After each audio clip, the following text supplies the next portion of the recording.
Comenzamos esta edición de Mesa Central, ya vamos a saludar a nuestro panel de política y actualidad, pero vamos al Palacio de la Moneda primero porque estamos atentos a lo que va a ocurrir ahí en la Casa de Gobierno en esta jornada. María Belén Briones está ahí informándonos y contándonos más o menos si hay alguna luz respecto a qué hora puede venir el informe y las novedades que anunció el ministro Mañalich podría haber durante esta jornada. María Belén, buenos días. Muy buenos días, Iván. Sí, mira, 9:56 en punto llegó el ministro de Salud, Jaime Mañalich, a esta reunión que él anticipaba durante la jornada de ayer, donde él confirmó que posiblemente se iban a adelantar algunas medidas. Hay que tener en cuenta y recordar que, por lo general, las medidas de cuarentena, por ejemplo, se anuncian los días miércoles y son los viernes que entran en vigencia. Eso podría cambiar, dado que pareciera que la política que se está llevando y las formas que se están aplicando para frenar esta pandemia no estarían teniendo resultados. Así lo refleja, por ejemplo, las cifras que hemos tenido durante los últimos días, el lamentable récord de fallecidos, 93 durante la jornada del viernes, y también el informe epidemiológico, donde se ven que hay bastantes comunas que tienen también estos récords que son bastante lamentables. Puente Alto, por ejemplo, que es la única comuna que está sobre los 1000 casos activos, y en relación a las regiones, por ejemplo, bueno, además de la región metropolitana, hay preocupación por la región de Valparaíso, también por la región de Tarapacá y Biobío, que estarían con aumento de los casos activos. Respecto a eso, es que probablemente se van a adelantar estas cuarentenas. Más información de eso no hay. Lo otro es que el balance probablemente va a ser aproximado, lo que nos decían, a las 11:15, porque después hay una actividad del presidente de la República. Todavía no está confirmado a qué hora va a ser ni cuál va a ser el tema, pero ya se están desplegando los equipos y seguramente en algunos minutos ya se va a confirmar esta actividad y cuál va a ser el tenor justamente de esa pauta del presidente de la República. También está aquí el subsecretario Arturo Zúñiga. Él llegó aproximadamente 4 minutos después, más o menos a las 10 de la mañana, y él ingresó justamente a la oficina donde se prepara el reporte diario y ver si efectivamente se alcanza o no lo que ya decían algunos expertos, quizás superar la cifra de 100 fallecidos diarios. Iván. Vamos a volver contigo en cualquier momento, María Belén, atentos a lo que surja ahí del Palacio de la Moneda. Muy buenos días por ahora. Buenos días. Comenzamos nuestra conversación de política y actualidad de este domingo en este nuevo formato que todavía es transicional hasta que podamos volver a una relativa normalidad cuando se supere la emergencia sanitaria. Esta mañana de domingo el análisis de la actualidad va a estar a cargo de Patricia Pólitzer. ¿Cómo estás, Pati? Buenos días. Hola, Iván, buenos días. Estamos separados por este ¿cómo se llama? Estoy castigada. Esta barrera. Sí, pero en no, esta, pero tú en medio de esta estás en la barrera. fila preferente. Quique Mujica, ¿cómo estás? Muy buenos días. Bien, en la franja. Exactamente. Y Marcela Cubillos, que se une desde esta semana, se une desde hoy a nuestro pool de columnistas aquí en Mesa Central. Marcela, bienvenida a Mesa Central. Antes de darles la palabra y que partamos por lo más importante para cada uno de ustedes, lo más importante de la semana, déjenme mandarle un gran saludo a Mónica González, que no pudo venir hoy a despedirse de nosotros, del equipo y también del programa. Así es, porque Mónica González nos confirmó esta semana que tomó la decisión de no continuar participando aquí en Mesa Central. Déjenme usar esta pantalla para mandarle un saludo especial a la Mónica, que yo sé que está viendo. Querida Mónica, ya te lo dije el otro día en privado, ha sido un agrado trabajar contigo y las puertas de este departamento de prensa y de este programa están abiertas siempre para ti, te vamos a echar de menos. Dicho eso, partamos por nuestra conversación. Patricia Pólitzer, lo más importante de la semana para ti.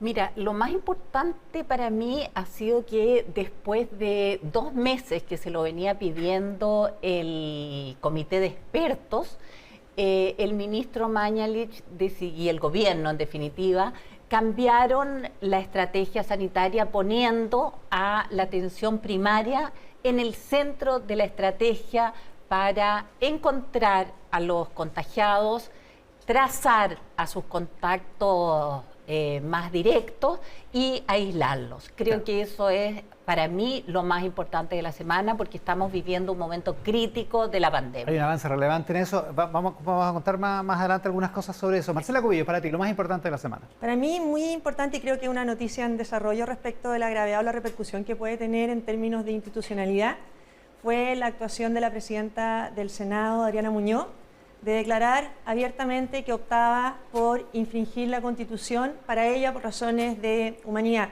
Creo que acá, cuando hay un proyecto que es inadmisible, no en razón de esta Constitución, porque el tema de que los parlamentarios no tengan iniciativa en aumento de gasto público histórico en Chile. Entonces creo que antes lo habíamos visto en parlamentarios que presentaban proyectos inadmisibles, pero creo que cuando el presidente del Senado, la presidenta del Senado en este caso, dice que abiertamente, porque no es que tenga una opinión distinta sobre si es constitucional o inconstitucional el proyecto de extensión del postnatal, sino que dice, he optado casi por saltarme la Constitución. Estoy dispuesta a cometer un sacrilegio. Claro, yo creo que eso es una debilidad institucional en que tiene que hacerse cargo, creo que el Congreso y por otra parte también el Ejecutivo, de hacer valer sus atribuciones. También es tema, lo conversamos, lo debatimos con nuestros columnistas de hoy. Quique Mujica, para ti lo más importante. Yo creo que lo más importante es lo que viene ahora, esta semana. Hoy día por la prensa y por el reporteo uno se da cuenta que el acuerdo debería ser esta semana. Recordemos que el presidente Piñera puso como plazo 2 semanas, ya se cumplió una. Supuestamente el martes o miércoles va a haber algunas propuestas concretas de acuerdo.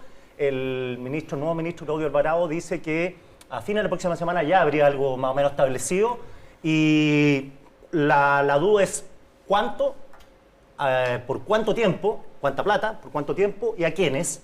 Y yo creo que el gran tope aquí es el monto, que va entre 8.000 o 12.000 millones. El senador Carlos Montes, día entrevistado por Nicolás Durante en Economía y Negocios, dice que son 800 millones de dólares por 3 meses. Por lo menos, para Pero partir. eso para el ingreso familiar de emergencia, claro, o algo parecido a eso. ¿Cuánto se ve entre 8.000 y 12.000? 2.400 millones de dólares en ese ítem. Claro, lo más probable es que sea 10.000. Entre 8 y 12 en la mitad. Entonces, en esa propuesta. Claro, 10.000 millones. Y es interesante eso porque Marcela Cubillo empieza a tiritar con esas cifras de gasto fiscal. No, es que me dio risa como que el cálculo, ojalá se fuera por el promedio, yo creo que de ahí parten. Claro, es que para algunos es mínimo. El desde y el hasta. Entonces uno piensa que en el justo medio está a la cifra. No, además porque te crea, le da certidumbre a las personas de que van a tener un ingreso. Exacto. Y pueden planificar esto, porque aquí eso la incertidumbre es caótica. Oye, ya, vamos ordenando los temas entonces. El ministro Mañalich, a propósito, está de cumpleaños hoy día, cumple 66 años. Y estamos atentos a lo que va a venir en su comparecencia en el Palacio de la Moneda. Pero, Pati, no hará fiesta, yo creo. No, ¿cómo se te ocurre? No están los tiempos. Oye, partamos por eso. La tercera cuenta hoy que en la reunión del comité de expertos pasaron 2 cosas. Uno, que decidieron que fueran todas las semanas en vez de cada 3 semanas. Y 2, que el ministro reconoció que se había equivocado en no tomar a tiempo en cuenta una propuesta que estaba sobre la mesa hace harto rato, que es lo de la atención municipal, de la salud municipal, para hacer la trazabilidad de los casos, ¿no? Exactamente, es decir, eso es lo que yo decía al comienzo, es decir, el ministro se demoró 2 meses en cambiar la estrategia. Y la verdad es que uno no puede dejar de preguntarse si hubiéramos tomado esta estrategia hace 2 meses atrás, hace 1 mes y medio atrás, ¿tendríamos una situación distinta? No lo sabemos. Desgraciadamente no tenemos cómo comparar. Como dice Eduardo Engel, que va a estar en el programa más adelante, no tenemos el contrafactual. Exactamente. Pero desgraciadamente lo que sí está claro es que la pandemia ha tomado un ritmo bastante dramático. Hoy día seguramente cuando nos entregue la cifra el ministro Mañalich ya tendremos oficialmente más de 130.000 contagiados en el país que han sido oficialmente contados, porque sabemos que esa cifra es bastante más baja que la realidad. Sí. Después lo otro es este debate que se ha producido en esta semana respecto a la cantidad de muertos que existen. Ahí, primero, reconocer que la primera que planteó este tema fue la periodista Alejandra Matus. Sí. Y luego Espacio Público hizo estudios muy detallados, muy complejos, matemáticamente hablando. Y claro, son de naturaleza distinta a lo de la Matus. Exacto, sí. Pero llegó a la misma conclusión, digamos. Y eso creo que es importante. El ministro Mañalich parece haber escuchado también esta semana a Espacio Público y haber tenido una conversación con él. Pero yo creo con Eduardo Engel. Ahora, yo creo que aquí el tema de si hay 700 personas fallecidas que no se han contado, parece casi una morbosidad que uno esté contando con ese detalle la cantidad de muertos. Pero la verdad es que esa rigurosidad tiene que ver con la toma de decisiones adecuadas. Es decir, tenemos que saber dónde están esas personas que están muriendo, porque ahí se va a expandir la enfermedad. Y eso es lo clave, es decir, este es un tema no de morbo, sino de necesidad sanitaria. Y claro, para no andar a oscuras, como dice el ministro. ¿Marcela, se demoró el gobierno? Yo creo que acá lo que ha ido haciendo el gobierno, más que cambiar estrategias, como dice Patricia, es ir sumando estrategias. O sea, efectivamente se suma la atención primaria en la forma en que lo está explicando el ministro Mañalich. También en el tema de los fallecidos hay que decir que parte del estudio, bueno, tú vas a conversar con Engel un ratito más, es aquellas muertes o fallecidos indirectos de gente que deja de ir a los controles por el COVID, gente que deja de tener la atención necesaria por el tema del COVID. Yo sí quiero destacar en algo pero de son ambas cosas, Marcela. No, sí, es ambas decir, cosas. Personas con coronavirus que no se cuentan. Y me parece muy bien que haya mayor indirecto. transparencia. Y quiero destacar también en este aumento o adiciones a la estrategia todo lo que está ocurriendo con la residencia sanitaria. Porque también se ha reconocido que efectivamente cuando las cuarentenas o los aislamientos se han extendido a zonas más vulnerables, efectivamente la gente no puede cumplir su aislamiento en buenas condiciones y se están aumentando progresivamente los cupos en esa residencia. Hay que decir que eso también fue lento. Quique. No, mira, yo voy a ser majadero con esto, pero en la primera semana de mayo, la discusión en el mundo era el rastreo. Todos los países están discutiendo el rastreo. La primera semana. Un gallo con una persona contagiada.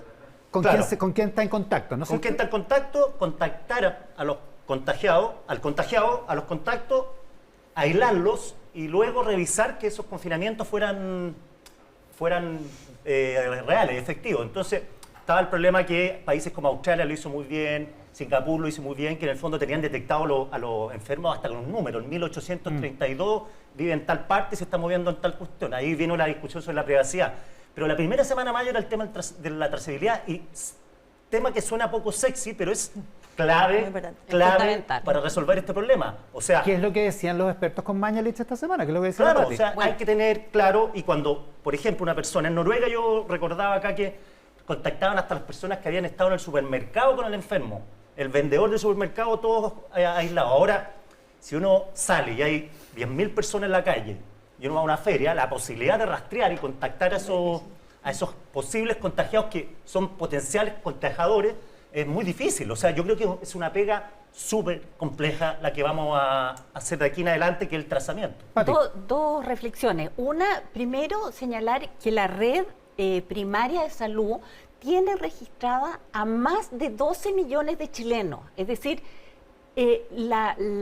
los servicios de salud que dependen de los municipios conocen su comunidad, conocen a su gente. Es decir, ahí, por eso es tan preocupante que esta medida no se haya tomado antes. Ahora, ¿sabes cuál es el problema? Es controlar que se haga el confinamiento. Porque es uno que los puede conocer, eso, pero hay que estar encima de ellos. Claro, si están yendo al supermercado. Teléfono, auto. Es que justamente eso es lo que se supone que puede hacer esta red de atención primaria. Y quisiera hacer un comentario sobre lo que decía Marcela, que es muy importante lo de las residencias sanitarias. Y ahí quiero señalar que cuando esto comenzó, y todavía teníamos muy pocos casos, el comité de expertos le recomendó al ministro Mañalich que dejaran hospitalizadas a las personas que tenían PCR positivo inmediatamente, aunque no estuvieran graves. Y esto no lo aceptó ni el ministerio y tampoco para tener toda la información, tampoco le gustó al colegio médico y a quienes trabajan en hospitales. Claro, porque era dejar hospitalizar gente que no tenía síntomas. Pero sobraban las camas, se podría haber hecho el aislamiento en ese momento, se podía hacer la trazabilidad sin devolver al enfermo a su lugar donde se producía un mayor contagio. Desgraciadamente eso no se hizo y creo que ahí hay una cierta carencia, por lo que yo he podido reportear, respecto a los especialistas en salud pública, propiamente tal. El ministro Mañalich, los médicos del colegio médico, son más bien médicos de hospital, entienden muy bien dentro del hospital el fenómeno, pero no tanto así antes de llegar al hospital. Marcela Cubillos, vamos con el tema que tú planteas como lo más importante. ¿Por qué es tan relevante? Sí, el propio ministro Claudio Alvarado, que es de tu mismo partido, dice hoy en el Mercurio en una entrevista que fue producto de la pasión.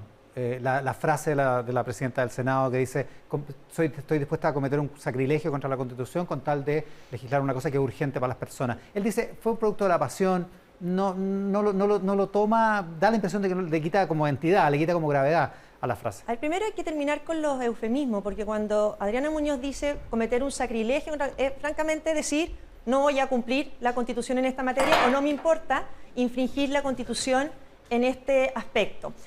¿Por qué me parece grave? Yo siento que desde hace un tiempo, y de parte también de lo que ocurrió en octubre, es que nuestras instituciones, las instituciones en general de la democracia representativa, están siendo debilitadas de manera muy relevante. Y cuando el presidente, la presidenta del Senado, decide abiertamente no cumplir con la Constitución, acoger a tramitación un proyecto inadmisible, a mí me parece que cuando miremos hacia atrás en la historia de Chile, de cómo se debilita la institución, aquí tenemos un hito claro, que es la presidenta del Senado decidiendo no cumplir la Constitución a la cual ella juró respetar, y más aún, piensa que el Senado es quien falla las acusaciones constitucionales contra las autoridades. Por lo tanto, cuando una autoridad es acusada de infringir la Constitución, escuchamos por parte de los senadores pero grandes discursos respetando la Constitución, y aquí que la presidenta del Senado, que además hay un procedimiento, porque acá cuando el secretario le dice a través de un informe técnico que este proyecto es inadmisible por ser inconstitucional, estamos porque hablando los del alargamiento parlamentarios, del postnatal, claro, ¿no? porque los parlamentarios no tienen atribuciones para aumentar gasto público, ella en vez de hacer lo que está obligada a hacer en virtud de la ley orgánica del Congreso, en virtud del reglamento del Congreso,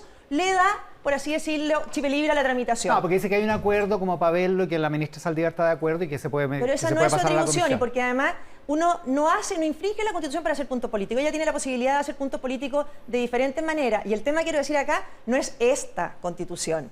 El tema de que no haya iniciativa parlamentaria para aumentar el gasto público es histórico en Chile y es una medida de completa responsabilidad fiscal. Sí, a mí lo que me parece es que sienta un pésimo precedente para la discusión, si hay, de una discusión constituyente a futuro, porque si se aprueba la reforma de la Constitución, que todavía no sabemos cuándo, o sea, que en octubre, no sé si se va a hacer definitivamente por cuestiones de sanidad, como estamos viendo, pero suponiendo que hay una discusión constituyente, o sea, el peso de la Constitución queda muy dañado, sea esta o sea la que venga, porque cualquier persona en el futuro de otro sector político puede ser lo mismo. Yo prefiero saltarme la Constitución, y además es cierto que para hacer el punto ya no necesitaba llevarlo al extremo del sacrilegio. Y ningún ciudadano puede hacer eso. Entonces también deja a los parlamentarios en una situación de privilegio bastante relevante, porque ningún ciudadano puede decir, ¿sabes qué más? Yo voy a hacer un sacrilegio a la Constitución, un sacrilegio a la ley, lo dejo de cumplir. Entonces se va viendo al final a los parlamentarios como un grupo bastante privilegiado que cuando quieren deciden saltarse a la Constitución. Ya, pero Pati, como dice Carlos Peña hoy día en su columna del Mercurio, es injusto también señalar solo a la presidenta del Senado, porque el expresidente de la Cámara de Diputados, Iván Flores, dijo más o menos lo mismo al terminar su periodo. Pati. A ver, yo creo que aquí se está haciendo un escándalo mucho más de lo que se debiera. ¿Una tormenta en un vaso de agua? Yo creo que sí, la verdad, y gracias por interpretarme, Pati, Iván. por favor.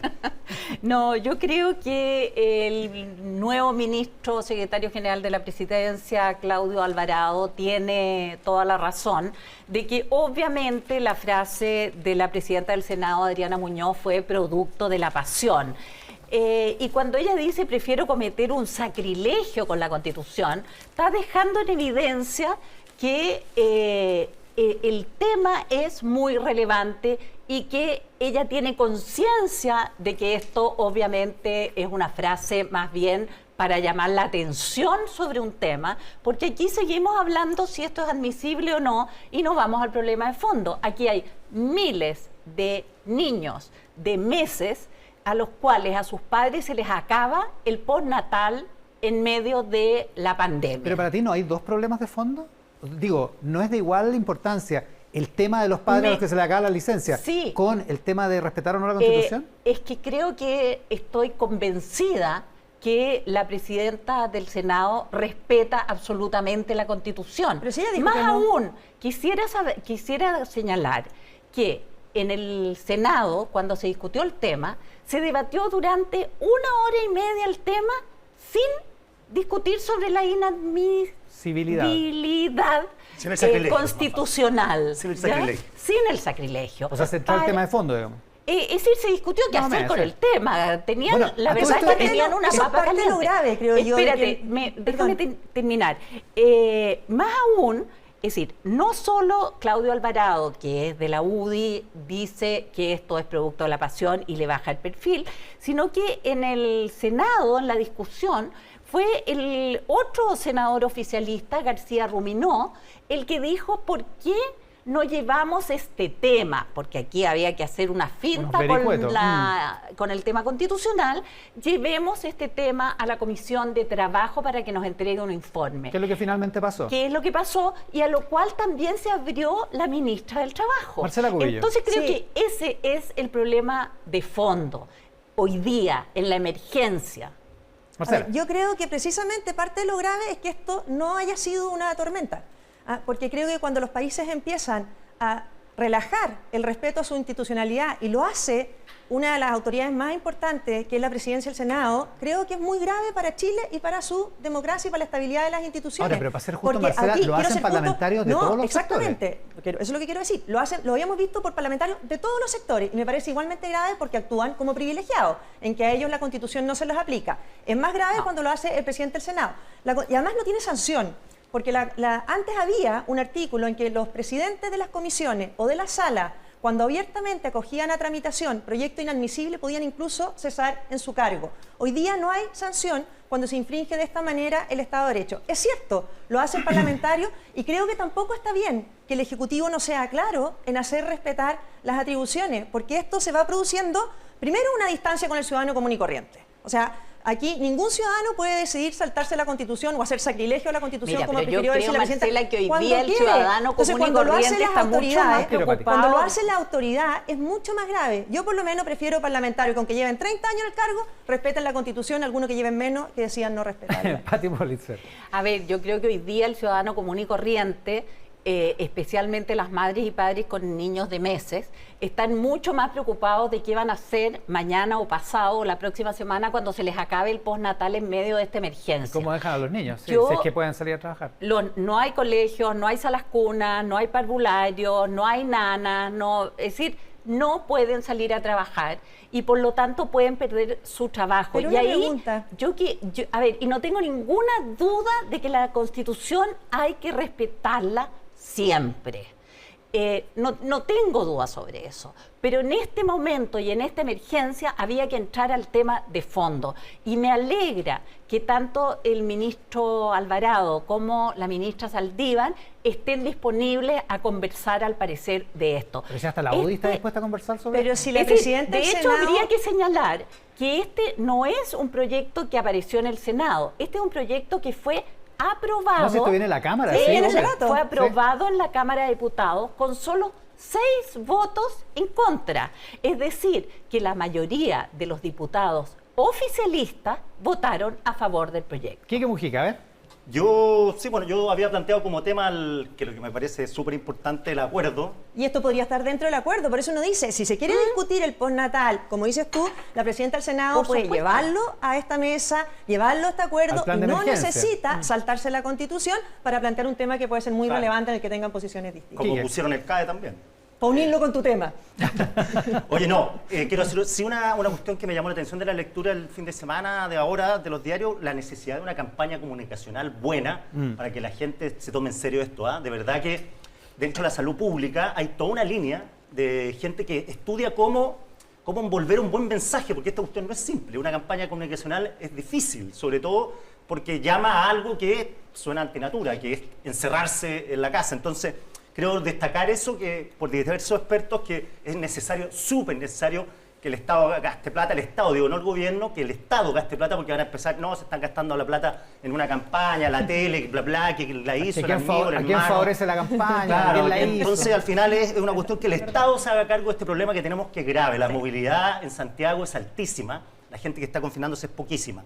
Dicho esto, les digo que, como les adelantaba en la pauta, esta semana es clave para el acuerdo económico. Vamos a ver los montos, vamos a darle a la gente, creo que no flota en ningún caso que esto no funcione, no resulte, va a exigir un compromiso de los diversos personas que están interviniendo en esto, pero a la gente por lo menos se le da una incertidumbre, un norte, además con una fecha, porque acá esto es de vivir el día a día, ¿sí? Esto es terrible, esta cuestión es el día de la marmota, todos los días levantarse y tener que saber que tenéis que parar la olla, que si hay plata o no hay plata, si vamos a poder salir o no a trabajar. Entonces creo que es súper importante las señales que se den, y por la lectura y por lo que han hablado todos los actores, yo creo que esto va a flotar. O sea, ahora, va caminando. A propósito de la lectura, Jorge Pizarro, es que se me olvidó en cuál de los diarios está, pero Jorge Pizarro, o ayer era Jorge Pizarro, ¿no? El diario de ayer parece, dice que más o menos los 12.000 millones son el punto, pero Carlos Montes hoy día habla de otra cosa, digamos. Entonces, 800 millones por... pero para el ingreso familiar, para el ingreso que familiar. en el fondo el monto el que hay que discutir, y además yo creo que la diferencia entre un sector ¿cuánto y es el la otro apertura en el fondo? es cuánta plata se gasta y lo otro es cómo se recupera esa plata sí. a posteriori y la gradualidad del gasto. Yo creo que ahí están lo que he reporteado, ahí están los problemas. O sea, no los problemas, digo la divergencia. Mira, Pati y después la Marcela. Yo quisiera agregar otro punto a los que señalaba el Quique, que es el monto, el cómo se va a quién le va a llegar, cómo le va a llegar y cómo le va a llegar y qué va a pasar después. Espero que el cómo no sean nuevas canastas, porque la verdad es que las canastas de alimentos llevamos en 15 días 700.000. un cuarto del total, por lo tanto nos quedan por lo menos 45 días más. Sí, el gobierno dice, no sé cómo hacen el cálculo, dicen que en 2 o 3 semanas lo hacen. 2 semanas le pusieron como fecha. 2 semanas. 2 semanas. Pero tendrían que empezar a entregar muchísimo más que hasta ahora. Porque si no, no llegan, ¿no? Porque si A no, 2 millones es y decir, medio. ahora llegan en 45 días más. Pongámosle que sean 35. Pero bueno, por lo tanto, creo que el cómo se va a hacer es muy, muy relevante. Y en ese sentido quisiera destacar la propuesta que es del PSPPD, la que hace referencia Carlos Montes, que cuesta 800 millones de dólares por mes. Durante 3 meses lo plantean ellos inicialmente. Y es llegar sin mayor complicación al 80% de los hogares de menores ingresos de acuerdo a al registro social de hogares. Eso lo tiene el Estado, puede llegar rápidamente, es cosa de depositar en las cuentas corrientes. Si alguien no tiene cuenta RUT, se le abre automáticamente una cuenta RUT y no demora rápido, nada. sin mayores... Porque la verdad es que la rapidez de esto es fundamental. Y Montes precisa que son 3 millones de familias. 3 millones de familias serían las que recibirían el aporte del Estado. Y lo que están planteando ellos es que ninguna familia quede bajo la línea de la pobreza. Es decir, si están recibiendo algún ingreso, se les complementa. Si no reciben nada, una familia de 3 integrantes recibiría un ingreso de 370.000 pesos. Esa es más o menos la propuesta que a la derecha le urticaria a Marcela Cubillos. No, yo creo que aquí lo relevante en este acuerdo, creo yo, es que se dé, como decía el Quique, certezas a las familias. O sea, aquí, si queremos que la gente cumpla las cuarentenas, tienen que tener certeza de poder cumplirlas por distintas vías. Por cajas de alimentos, por ingresos familiares, por bonos. El gobierno ha hecho un paquete de herramientas. A mí, ¿qué es lo que me parece más importante del acuerdo? Es que ojalá del acuerdo salga un proyecto, ojalá salga un proyecto único. Porque si aquí vamos a empezar por un proyecto de ley a alargar el ingreso de emergencia, por otro proyecto de ley a generar un bono y todo, esto se va a seguir demorando. O sea, el ingreso de emergencia se demoró muchísimo, el tema de los honorarios todavía está discutiéndose, entonces ojalá ojalá saliera una decisión. A mí no me gustan en general los proyectos misceláneos, pero aquí a lo mejor si se da, si se da de acuerdo un solo proyecto en que se prolonguen las ayudas de la manera en que se tienen que prolongar, para que se cumpla efectivamente lo que decía aquí, que quiero agregar ahí, porque cuando la gente le pregunta, en una encuesta vi cuál es la razón del aumento de contagio y de fallecidos, más del 70% dice que es por incumplimiento de las medidas de aislamiento y de cuidado. Entonces creo que en eso estamos todos juntos para tratar de hacer que la gente tenga al menos las condiciones para poder cumplir las cuarentenas. Aunque algunos no lo crean, estoy 100% de acuerdo con la Marcela. De que firmamos el acuerdo, entonces. De que esto tiene ahora sí que ser un proyecto rápido. Pero para no estar tan de acuerdo contigo, quiero citar una cosa. ¿Estás de acuerdo con el 80%? No, quiero dar un acuerdo, quiero de decir una hogares? cosa. A mí me llamó cualquier cantidad de atención un aspecto de la entrevista del senador Montes que no se ha mencionado. Y que me parece que demuestra el complejo ese con el que Chile empieza a discutir las medidas importantes. Cuando se le pregunta por la TAM, él reconoce que el problema para ir en ayuda de la TAM es la historia ligada al presidente de la República en la empresa. Entonces, yo siento que si de verdad las ayudas, el trabajo por la reactivación económica, lo vamos a asumir con ese nivel de complejo frente a temas, me parece que es gravísimo y lo reconoce. Aquí no estoy poniéndole yo en boca de él, Por lo tanto, aquí no se está considerando que, por ejemplo, la TAM tiene miles de proveedores, miles de empleadores. Entonces, siento que cada vez que cuando se aborda el tema de las grandes empresas, Chile sigue teniendo, o gran parte de los chilenos siguen teniendo como un complejo de pensar que atrás hay un empresario que es el que no está dando trabajo, el que no está garantizando esa cadena de ayuda a los proveedores. Entonces, creo que hay como una caricatura y un complejo que lo tenemos que sacar cuando tenemos que discutir de qué manera proteger los empleos, todos los empleos. Y por supuesto que las grandes empresas dan muchísimo empleo. De qué manera vamos a reactivar la economía sin complejo, facilitando la inversión, atrayendo inversión a Chile. Entonces, esa parte de la entrevista de Carlos Montes creo que lo refleja bastante a él, lo que es un poco su pensamiento histórico, y me llamó la atención la transparencia con la que lo reconoce. Dice que el presidente está vinculado a la historia de la empresa, pero en ningún caso es el único elemento. Esta empresa, para ayudarla, tiene que reunir un conjunto de condiciones que cada día vemos que menos reúne, dice Carlos Montes. Pati. No, yo más allá de la TAM, que es una de las grandes empresas, creo que lo que sí hay es una sensación de que cuando se trata de ayudar a las empresas a hacer la ley de protección al empleo, que ayuda fundamentalmente a que no pierdan sus trabajos, pero de alguna manera ayudando a la empresa. Cuando se trata de ayudar a las empresas, y sobre todo a las grandes empresas, todo fluye bastante rápido. Y la verdad es que en términos de ayuda a las personas más vulnerables, Marcela, es muy lento. ¿En la TAM no piensan lo mismo? Eso es. En la TAM lo resultó más rápido. Muchas de las personas muy vulnerables hablando de la TAM. encuentran sus fuentes de empleo en grandes empresas. A ver, me encantaría terminar de hablar, pero yo creo que el tema es que aquí llevamos casi 3 meses de esta emergencia terrible.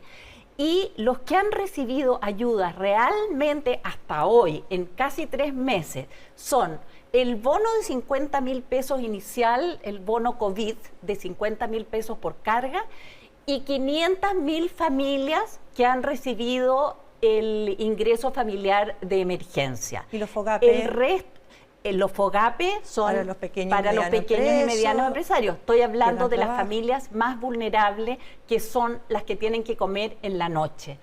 Si Carlos Montes señalaba que el proyecto que están planteando es para 3 millones de familias, por ahora tenemos una ayuda que está llegando a 500.000 de esas Hay un personas. problema. Oye, gente que está haciendo campaña, que está entregando alimentos en poblaciones y en barrios más periféricos, marginales, me dice que hay que se han encontrado mucha gente que no sabe cómo postular a estos beneficios, que no les llega nada porque no sabe. Entonces ahí hay un problema. El Estado está teniendo un problema, yo creo a pesar que de tener identificada a la gente. Ahí podríamos entrar de refilón, porque sé que lo van a tocar después. Yo creo que una de las dudas del cambio de gabinete no explicada suficientemente, creo yo, es la salida del ministro Sichel, que en general, y creo yo que él estaba haciendo a partir de marzo una tremenda labor en esta crisis, precisamente lo que dices tú, explicándole a la gente cómo recurrir y cómo acceder a cada beneficio. Independiente de que Christian Monker tiene todos los talentos y lo va a hacer muy bien, creo que si el objetivo era incorporar a Renovación Nacional al comité político, se podría haber incorporado al ministro de Vivienda al comité político. La presidenta Bachelet, cuando quiso incorporar al Partido Radical, incorporó al ministro de Justicia al comité político sin necesidad de cambio de gabinete. Entonces, yo creo que ahí ha faltado una explicación plausible de por qué Sichel tiene que salir del gabinete. Si no sacaban a Sichel, tu camarada correligionario Alvarado se queda sin nada tampoco. Pero porque tuvo que hacer el cambio fue porque obviamente por una cuestión política. Porque aquí se ha dicho mucho que la salida de Sichel era para incorporar a Renovación al comité político. Si esa fuera la explicación, se podía lograr de otra manera. De otra manera, porque efectivamente los comités políticos son ampliables a libertad del presidente, por lo tanto podría haber incorporado al ministro de Vivienda al comité político. Entonces creo que Borde dice que él no fue, y que se va a saber, y tiene cara así como que Evópolis, porque menciona a Kass en su entrevista, Felipe Kass. Bueno, van a estar en un rato más, Desbordes, la Raíz Mate, no sé, solo quiero decir que le ha hecho una gran labor, precisamente en lo que dices tú de explicación a la gente, y ahí faltaría esta campaña que dices tú, no solamente para explicar o llamar al cuidado, sino para que la gente en fácil pueda saber está complejo el Estado. Claro, cuál es el beneficio. La Pati dice que no tendrían por qué inscribirse en nada, que tendría que llegar. Yo quiero hacer 2 comentarios. El primero respecto a esta habilidad que dice Marcela del ministro Sichel para explicar cómo funcionan las distintas medidas. A mí me parece que la labor del ministro Sichel era justamente hacer medidas que no tuvieran que explicarse durante 2 o 3 horas en que se paseó por todos los matinales con su pizarra. ¿Tú acá también? Mira para acá, con su pizarra. Aquí también con su pizarra, también. explicando una y otra vez cómo hay que postular, cómo se llega a este beneficio, cómo se requiere tal otro beneficio. Creo que la labor del ministro ahí era que se hiciera un sistema suficientemente fácil para que esto fuera automático. Es decir, muchos alaban lo que pasa en Alemania, y en Alemania en semanas toda la gente tuvo sus bonos en el bolsillo. Y la gracia es que nosotros, sin ser Alemania, tenemos la capacidad para hacerlo. Con una focalización, que es lo que dice la Marcela, con una focalización más... Hay que focalizar y modernizar el amplia. Estado, porque aquí también recordemos... Patricia, pero aquí... hablando del registro social de hogares. A ver, espera, la Marcela no, sí, yo creo que aquí una cosa es focalizar, por eso son medidas distintas y no tan fácil de decir una medida y con eso llegas a toda la población. Y lo segundo, una pega pendiente, Patricia, que es modernización del Estado. Aquí recordemos lo que costó también cuando se dijo que para que efectivamente estos beneficios pudieran llegar se necesita funcionarios públicos volviendo a sus puestos de trabajo con todas las medidas de resguardo, pero tampoco se quería, porque aquí no digamos que tenemos un Estado completamente modernizado, porque eso ha sido una pega pendiente que está bastante atrasado en Chile. El Estado sin duda requiere una gran reforma que lo modernice, no cabe duda. Pero hoy día estamos en la emergencia y lo que importa es que hay 12 millones de cuentas RUT a las cuales se les puede depositar una ayuda económica ya mismo. O sea, ¿tú prefieres que le llegue a alguien que no está en la necesidad o que no tiene el mismo nivel de necesidad antes de que pero por supuesto, y si alguien se inscribió mintiendo en algo, ya llegará el momento de sancionarlo? Estamos en una crisis demasiado dura. Y yo quisiera hacer una pequeña reflexión sobre lo que ustedes hablaban del cambio de gabinete. A mí, más allá de la evaluación del ministro Sichel, que yo personalmente no podría hacerla, solo me pareció lo que decía recién, que podría haber establecido mecanismos mucho más simples para entregar los beneficios. Dicho eso, sin evaluarlo, creo que el presidente cometió un error, más que un error, dio una señal, a mi juicio, negativa, al sacar del gabinete al ministro mejor evaluado. Tenemos aquí permanentemente un debate sobre la distancia que hay entre los dirigentes políticos y la gente. Cuando la gente dice, este es el ministro que mejor lo hace, y esto lo dijo en distintas encuestas, distintas mediciones, el presidente no encontró una fórmula para dejarlo en su cargo. Y eso me parece una muy mala señal. ¿Se equivoca el gobierno, Quique? No, yo creo que acá, a ver, en los que rasgan vestiduras porque es un cambio político, la verdad que los gabinetes siempre se han hecho en esos términos. Entonces, pero si el problema es el juego de la política que uno pero dice en el juego de la política hay que cuando los ministros renuncian sorpresivamente. La principal señal del cambio de gabinete yo creo que fue lo que no se cambió, que es el apoyo al ministro Mañalich, y de eso yo me alegro, pero inmensamente, porque creo que ha sido un tremendo ministro. ¿No es un error del gobierno, Marcelo? ¿Qué cosa? ¿Sacar al ministro mejor evaluado?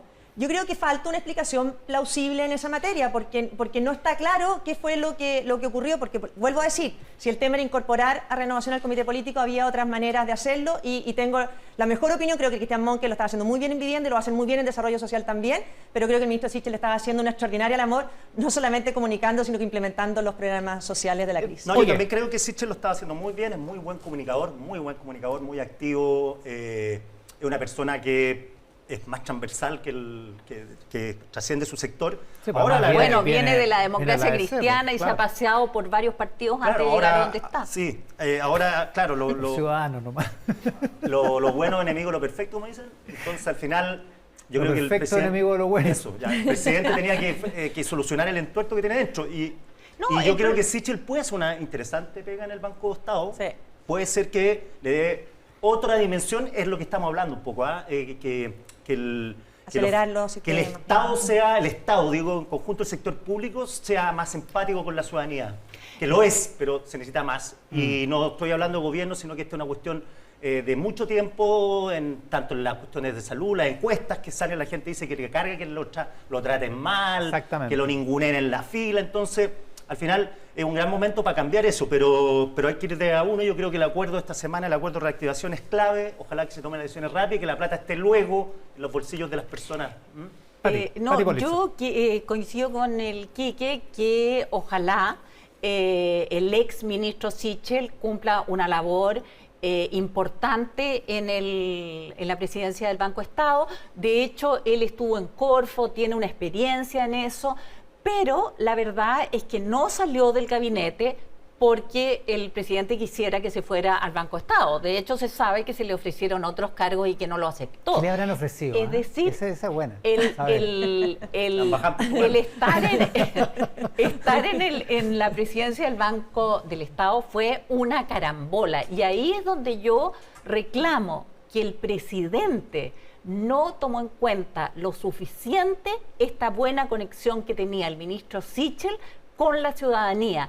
Ese debió haber sido un factor clave para no moverlo de su cargo y que las carambolas políticas que se produjeran, ya sea para incorporar a RN o para lo que estuviera necesitando arreglar el presidente, no pasaran por el ministro que tiene la mejor relación con la ciudadanía. Hemos pasado por los 3 o 4 temas más importantes de la semana en nuestra conversación de política y actualidad que vamos tratando de armar en este proceso transicional que la pandemia nos obliga aquí en Mesa Central. Recibimos a Marcela Cubillos hoy, que se integra a nuestro panel. Kiki Mujica, Patricia Pulitzer, muchas gracias a los tres por el programa de hoy. Muy buenos días. Gracias a ti. Chao, chao. Lo mencionamos varias veces durante la conversación porque ha sido un protagonista de esta semana, el director de Espacio Público, Eduardo Engel, que entre otras cosas se juntó a conversar con el ministro de Salud, Jaime Mañalich. Ya está en pantalla, Eduardo. Muchísimas gracias por la gentileza de estar con nosotros, Eduardo. Buenos días. Buenos días, Iván. Eduardo, la principal discrepancia o el principal motivo por el que surgió esta conversación con el ministro de Salud fue por el informe de Espacio Público en torno a la cantidad de muertes que se registraban y a un número de unas 700 muertes que no estarían contabilizadas de manera correcta por el gobierno. ¿Cómo se construye esa cifra en términos muy simples para quienes no han leído los informes de Espacio Público? ¿Cómo llegan a esa cifra? ¿Cómo se construye? Y ¿cuál es la entidad, digamos, de esa construcción?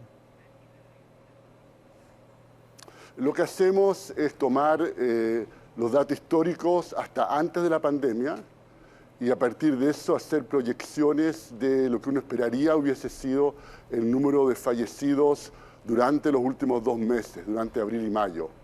Y después comparamos esas proyecciones con el número efectivo de fallecidos y da que el número efectivo es bastante más grande. Hay unos 1.500 aproximadamente de fallecidos por sobre lo que uno proyectaría con datos que no contienen nada de la pandemia. Ahora, de esos 1.500 los comparamos con los datos de gobierno y los datos oficiales de fallecimientos son un poco más de 800 para el periodo considerado. Y esa diferencia entre 1.500 y 800 son los 700 muertos en exceso que no están explicados por las estadísticas oficiales. ¿Deberían ser casos que no están registrados? ¿Por qué razón? ¿Tienen una hipótesis ustedes? Hay 2 hipótesis, y yo creo que las 2 son relevantes. La primera es que, como sabemos, el gobierno ha ido cambiando también el criterio con el cual un fallecimiento, un deceso cuenta como por coronavirus. Al comienzo era un criterio muy exigente que exigía un PCR y hoy en día ya no se exige PCR, sino que basta aunque haya la clínica correspondiente y haya habido un contacto. Entonces hay un número de fallecimientos hacia atrás que no fueron contabilizados que sí hubiesen correspondido a coronavirus. Ese es un tema. El caso de Francia, que pasaron por lo mismo como muchos países europeos, 3/4 de esta diferencia se explicaba por este primer factor. Y hay un segundo factor que fue el que ha remarcado el ministro Mañalich y que también es importante, y es lo que se conoce como muertes indirectas. Es el caso, por ejemplo, de una persona que tiene una urgencia que no tiene que ver con COVID-19, pero que le da susto ir al hospital hasta que ya es demasiado tarde.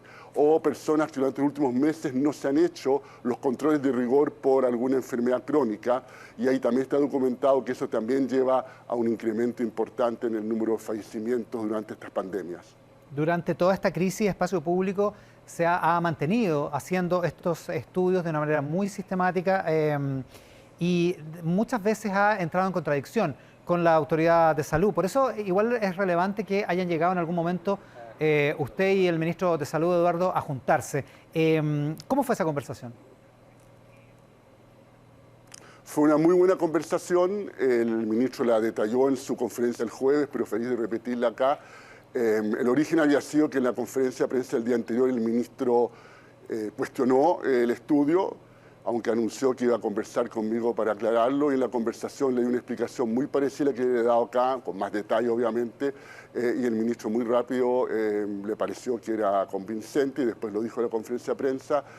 Y pasamos después a la parte más constructiva, que es primero que el ministro se ha comprometido públicamente a hacer las gestiones para tener la información, no solamente lo que tenemos ahora, y que es el número de personas que han fallecido en los últimos 8 años que se necesita para esto, sino que además las causas. Si uno tiene información sobre las causas de muerte, uno puede separar entre estas dos hipótesis que son complementarias, las muertes directas y las muertes indirectas. Y entonces este compromiso del ministro a mí me parece muy valioso, y lo que hace es un nuevo aporte para que haya más información para hacer este análisis. Cabe recordar, y me parece un homenaje que viene al caso, que fue la periodista Alejandra Matus quien puso este tema en el tapete. Exactamente, sí. Y gracias a ese trabajo se liberaron los primeros datos para hacer este trabajo, ¿no es cierto? Sin los datos históricos de fallecimientos no podríamos haber hecho este análisis, y en ese sentido ese trabajo temprano y pionero fue muy importante. ¿Cómo lo encontró el ministro Mañalich? ¿Lo encontró más receptivo? Fue una muy buena conversación y yo espero, yo he visto y todos hemos visto un cambio de actitud muy importante en el gobierno en las últimas semanas, en las conferencias de prensa, etcétera, y por lo tanto efectivamente hay una actitud de mayor receptividad a lo que puede aportar desde la sociedad civil, los científicos, los especialistas en políticas públicas y todo el mundo, que estamos todos preocupados por lo que está pasando y todos queremos colaborar lo más posible. De eso se trata. Finalmente estamos con Eduardo Engel. Eduardo, usted dice en una entrevista de Sebastián Rivas hoy día en La Tercera que el gobierno le pasó, cayó en el defecto que muchas veces nos pasa a mucha gente, que es que nos enamoramos de nuestras ideas, digamos. ¿Encontró que el ministro está menos enamorado de sus ideas, por decirlo así? La verdad es que no discutimos política pública, se me cayó La verdad es que no discutimos política pública, Iván, y por lo tanto... Sí, no se preocupe. Y por lo tanto, no puedo, ahí estamos bien. Por lo tanto, no podría responderte ese tema. La conversación estuvo centrada en el informe de espacio público y en las consecuencias que tenía. Quizá el único tema que sí discutimos es que la muerte indirecta tiene un tema sanitario, que es un desafío adicional para el sistema hospitalario chileno, que es cómo lo más luego posible, volver a poder atender a todos esos enfermos crónicos y también tener instancias para recibir urgencias que no tienen que ver con COVID y que la gente esté dispuesta a ir rápido. Estamos con Eduardo Engel, director de Espacio Público. Como decíamos al presentarlo, Espacio Público sigue haciendo estos informes, sigue haciendo estos estudios y en esa medida tiene muy en la punta de los dedos la situación actual y probablemente la futura. ¿Cómo ve las próximas semanas, Eduardo? Yo creo que nos estamos jugando entre dos opciones. Una, si seguimos igual, la veo muy mal y muy preocupante, porque tenemos niveles de contagio altísimos que tienen casi colapsado nuestro sistema hospitalario. Y esta es una situación que no queremos que dure más de lo que ya es inevitable, que es 1 o 2 semanas más. Pero para que eso suceda, requerimos un cambio notable en cómo vamos a obedecer las cuarentenas. Ahí tenemos un desafío que es central y que hay que tomar un montón de medidas. Ustedes discutieron algunas recién, pero hay otras complementarias que también se deben tomar. Está el tema de que la comida, los ingresos lleguen rápido a la familia, y ahí el sistema que se usa en la actualidad ha sido muy lento. Falta una campaña comunicacional que cree una épica, de modo que la gente obedezca la cuarentena, y ese es un rol, yo creo, más de la sociedad civil en este momento que del gobierno.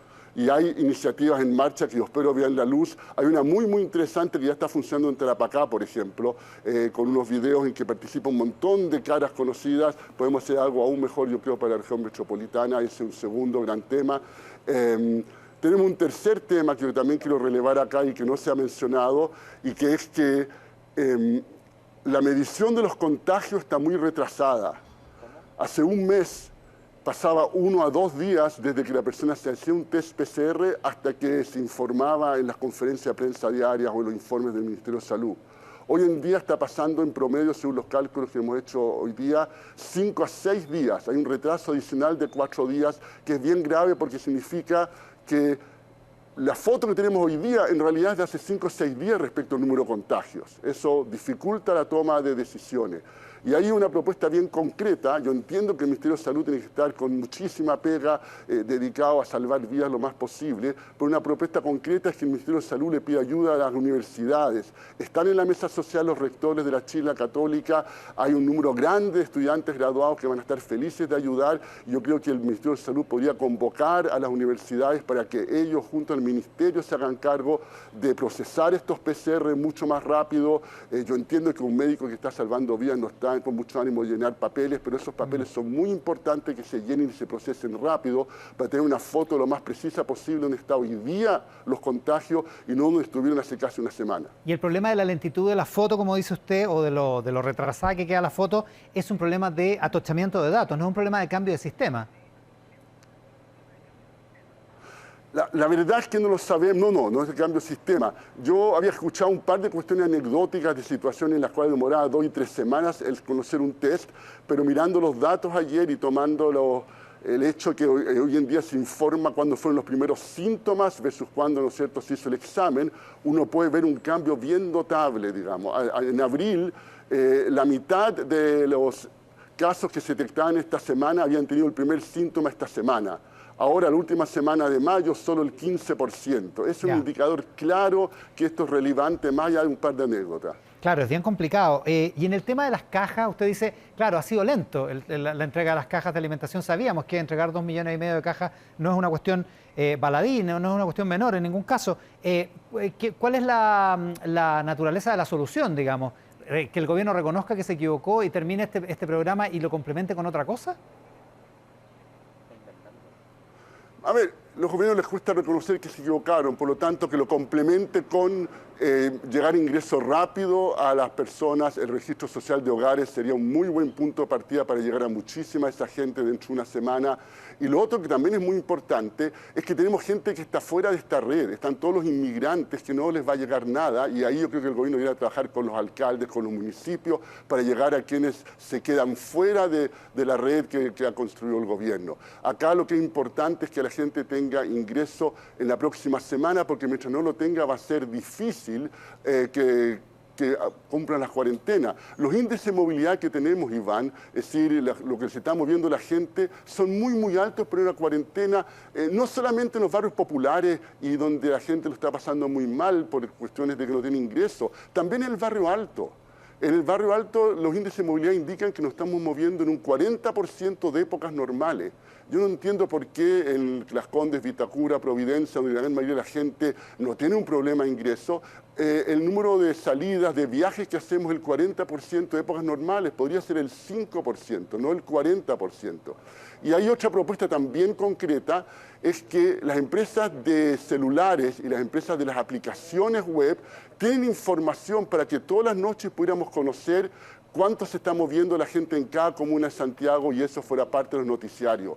Y de esa forma crear una épica en la cual se va celebrando aquellas comunas que logran bajar más la movilidad y por otra parte se le va pidiendo explicaciones a aquellas comunas que por el contrario no están bajando suficientemente. Teniendo en claro que cada comuna tendrá su propia realidad, pero todos podríamos hacer más. Es muy importante acá echar mano a la gran solidaridad que es un potencial enorme, yo creo, de los chilenos. O sea, que la información se difumine de manera más importante, más épica, como dice usted. Eduardo, ustedes pidieron esta semana, a propósito de información, pidieron declarar cuarentena en la región de Valparaíso o en la ciudad de Valparaíso. ¿A qué se debe esa petición?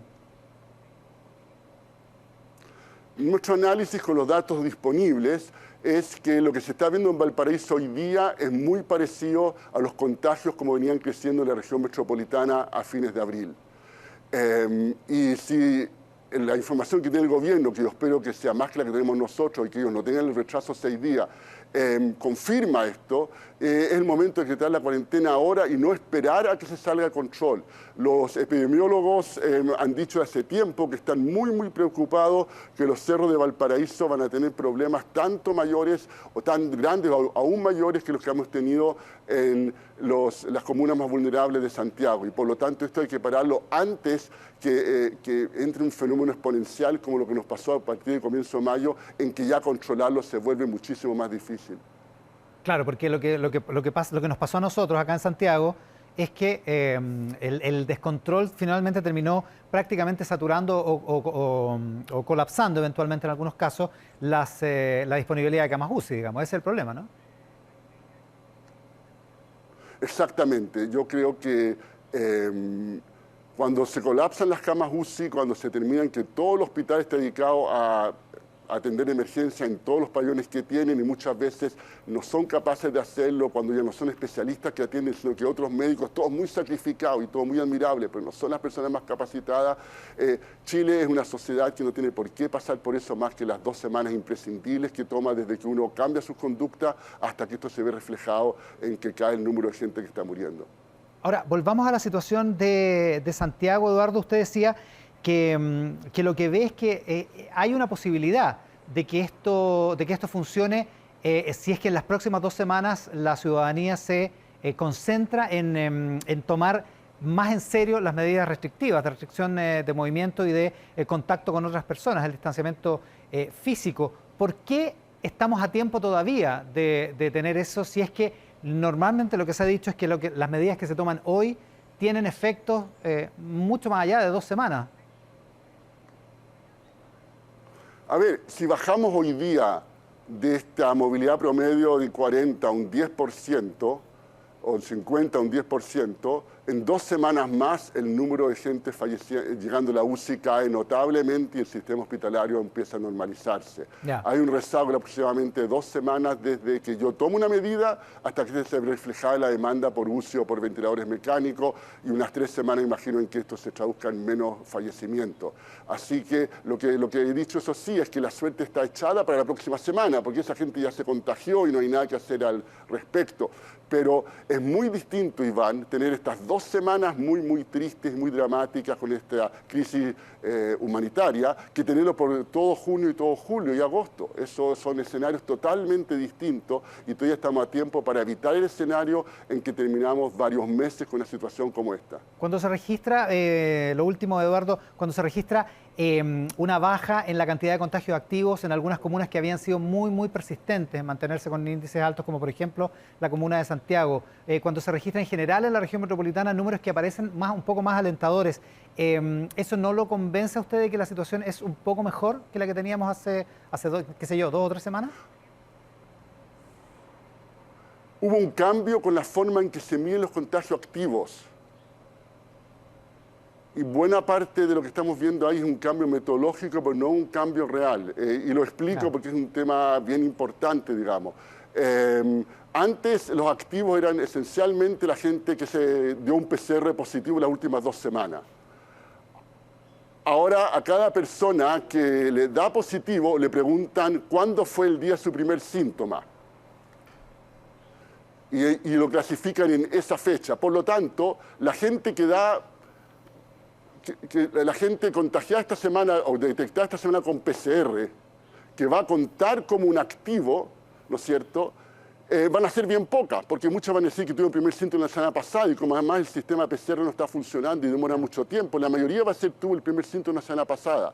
Y la gente que realmente va a decir que lo tuvo esta semana es la gente que le va a dar un PCR positivo la próxima semana. Es decir, los datos de activos la última semana siempre están muy subestimados con la nueva metodología. Esto es porque a los epidemiólogos les encanta estas cifras y son las cifras correctas para analizar lo que pasó con la pandemia cuando termina la pandemia. Cuando termina la pandemia es el dato correcto, pero para hacer análisis en tiempo real, los activos, yo creo que es mucho más útil simplemente tener el número de contagios que ha habido las últimas 2 semanas y no ir a esta fecha del primer síntoma que distorsiona porque subestima lo que ha pasado en los últimos días. En una palabra, todavía no hay datos suficientes como para ser optimista aquí en Santiago, entonces. Miremos los niveles de contagio, estamos estancados y hasta subiendo un poco en los informes espacio público, que dicho sea paso hacemos con Camila Arroyo, Diego Pardo y Pablo Simonetti. En el informe espacio público nuestros promedios semanales siguen subiendo, es decir, claramente, nuevamente, salvo que el gobierno tenga más datos que nosotros y más reciente y ahí esté bajando drásticamente, y ojalá esté bajando, sería lo que más me alegraría, pero en base a los datos públicos al menos, estos siguen y los niveles son altísimos. Acá tampoco basta con que se estabilicen 5.000 contagios diarios. Esto tiene que volver a bajar y bajar bajo 1.000. Tenemos que bajar un 80% para tener un sistema hospitalario que pueda volver a atender debidamente a los enfermos crónicos y evitar esas muertes indirectas que tanto preocupan al ministro y con justa razón. Es ardua la tarea todavía. Eduardo Engel, director de Espacio Público. Eduardo, muchísimas gracias por la gentileza de estar esta mañana con nosotros. Gracias a ti, Iván. Eduardo Engel, en Mesa Central, que transmitimos junto con Tele 13 Radio, que ha desarrollado para esta pandemia, para este confinamiento, una programación especial en Instagram TV. La programación incluye podcasts nativos que se estrenan cada noche en Instagram, como por ejemplo Pura Ciencia de Andrea Vial. Los dejo con un pedacito de la conversación de Andrea Vial con Ana María Lennon en un capítulo de esta semana y nos vamos a la pausa. Estamos también con un ojo puesto en el Palacio de la Moneda para ver qué es lo que ocurre con la comparecencia de hoy de la Autoridad de Salud. Esto es Pura Ciencia. Un artículo muy relevante en la revista Cell, que está como, no sé si está aprobado ya, que señala que en estudios preliminares algunas personas que se habrían infectado con otros coronavirus, por cierto no tan dañinos como esto, en el pasado y ahora se contagian del SARS-CoV-2, no desarrollan la enfermedad o no se agravan. No tienen un grupo de pacientes muy amplio, son 20 pacientes.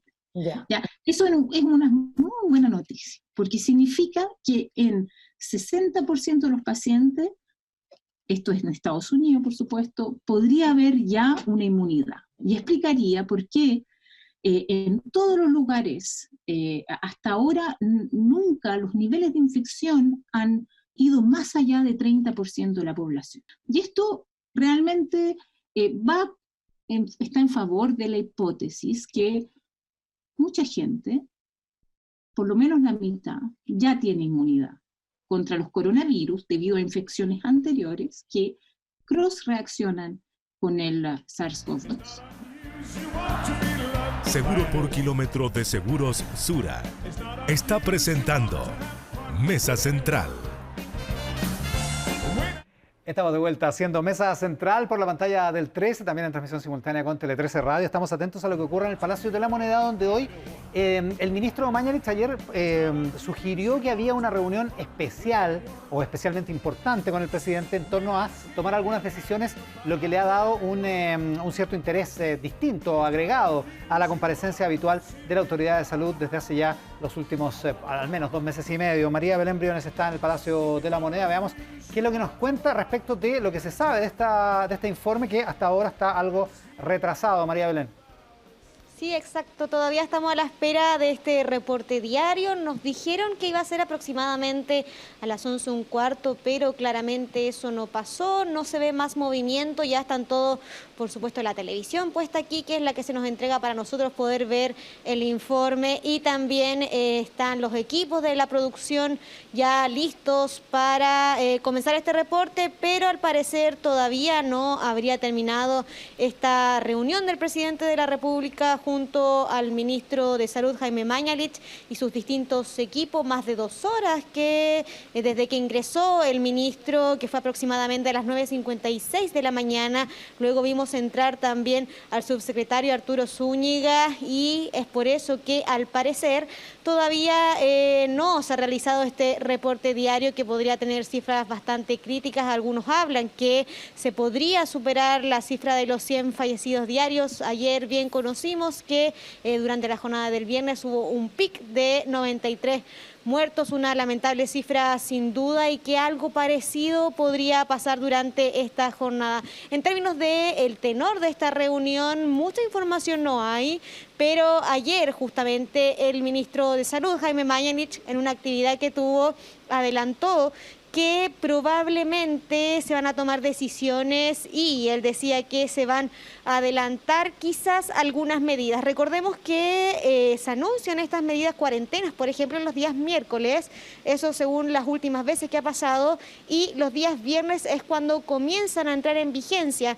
Entonces, lo más probable es que se tomen medidas relacionadas con cuarentenas. Algunos expertos también y algunas autoridades hablan que podría ser una cuarentena, por ejemplo, para la región de Valparaíso, que es bastante crítica el tema de los casos, según pudimos ver en el último informe epidemiológico que sacó este reporte que desglosa las cifras de las comunas en nuestro país. Se puede ver que en Valparaíso hay una situación bastante crítica, también en la región de Tarapacá y Biobío, que han aumentado los casos activos y estarían liderando este ranking. Vimos también entrar al intendente de la región metropolitana, Felipe Guevara. Él no participaría de esta reunión porque, como ya les adelantábamos, hay una actividad del presidente de la República que todavía no ha sido confirmada, pero que después seguramente de este reporte se va a desarrollar. Es ahí donde entonces participaría el intendente, que ya llegó también a La Moneda, y por supuesto nosotros seguimos conectados con ustedes para entregar la información respecto a los números de este reporte de coronavirus que ya está atrasado y también a las posibles conclusiones que llegaron en esta reunión extraordinaria del presidente de la República, Sebastián Piñera, junto al ministro Jaime Mañalich. Por de pronto, como dice nuestra pantalla, en minutos el nuevo reporte por el coronavirus, aunque no está precisada, como dice María Belén Briones, la hora de esa comparecencia. María Belén, quedamos atentos a cualquier llamado ahí en La Moneda, ¿ya? Perfecto, nos vemos. Nosotros seguimos acá en el estudio haciendo mesa central y comentamos uno de los hechos políticos de esta semana, quizás el más importante. Se lo vamos a preguntar a los presidentes de los partidos de Chile Vamos. Hernán Larraín Mate, ¿cómo estás, Hernán? Bien, Iván, gracias por la invitación. Mario Desbordes, Mario, muchísimas gracias por la gentileza de estar acá. Gracias por la invitación. Estamos aquí con la distancia física requerida, acorde a estos tiempos, y está conectada por vía telemática la presidenta de la UDI, Jacqueline Van Rysselberghe. ¿Cómo está, senadora Van Rysselberghe? Muy buenos días. Ahora sí la estamos viendo. ¿Cómo está? Buenos días. No, parece que tenemos un problema. Vamos a solucionar el problema del audio de inmediato. Jacqueline Van Rysselberghe está en Concepción, no alcanzó a poder estar acá en este panel. Hablemos del cambio de gabinete. Para mucha gente, Hernán, es un cambio de gabinete netamente político que tiene que ver con las necesidades de ustedes, de los partidos de la coalición de gobierno, de representación al interior del comité político o del gobierno, y que esa es la razón profunda de un cambio de gabinete que no tiene más explicación que eso. ¿Qué piensas?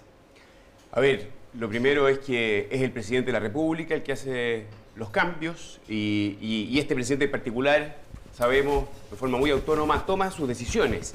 Estamos en un momento espectacularmente complejo, difícil, exigente, y por lo tanto el presidente tendrá sus razones para poder reforzar este equipo. Necesitamos construir acuerdos, es fundamental para lo que se viene. Creo en ese sentido que el ingreso de Claudio Alvarado a las Express, que ha sido muy bien valorado por la oposición. Cristian Monkeberg, con experiencia parlamentaria, presidente de RN, viniendo de un ministerio social como Vivienda, viene a potenciar el equipo. Felipe Ward en Vivienda y, por supuesto, lamentar la salida de Sebastián Sichel, pero quien va a cumplir también un rol ¿Era importante. necesario potenciar al equipo? Bueno, el presidente tomó la decisión, hay que respaldar esa decisión. Y creo que sale fortalecido este equipo para los desafíos que se enfrentan. Lo interrumpí cuando estaba hablando de Sebastián Sichel. No, lamentar su salida. Él estaba haciendo una pega importante, reconocida, y creo que en el Banco Estado va a cumplir también un rol muy importante en lo que viene. Pensemos en el FOGAPE, en las pymes y en los créditos que hay que apoyar. Mario Desbordes, ¿era necesario un cambio de gabinete? El presidente hablaba de ajuste, pues obviamente son 3 movimientos bastante acotados. Sí. A nosotros nos parecía desde Renovación Nacional que era bueno incorporar a una persona con la muñeca, la experiencia, los años de circo de Cristian Monkeberg en el trabajo que se viene ahora, y se lo pedí al presidente en una reunión, eso trascendió, lo ratifiqué públicamente y en todas las cuñas señalé lo mismo. Él desde el Ministerio de Vivienda puede perfectamente incorporarse a estas mesas del trabajo social, del acuerdo que se está buscando con la oposición.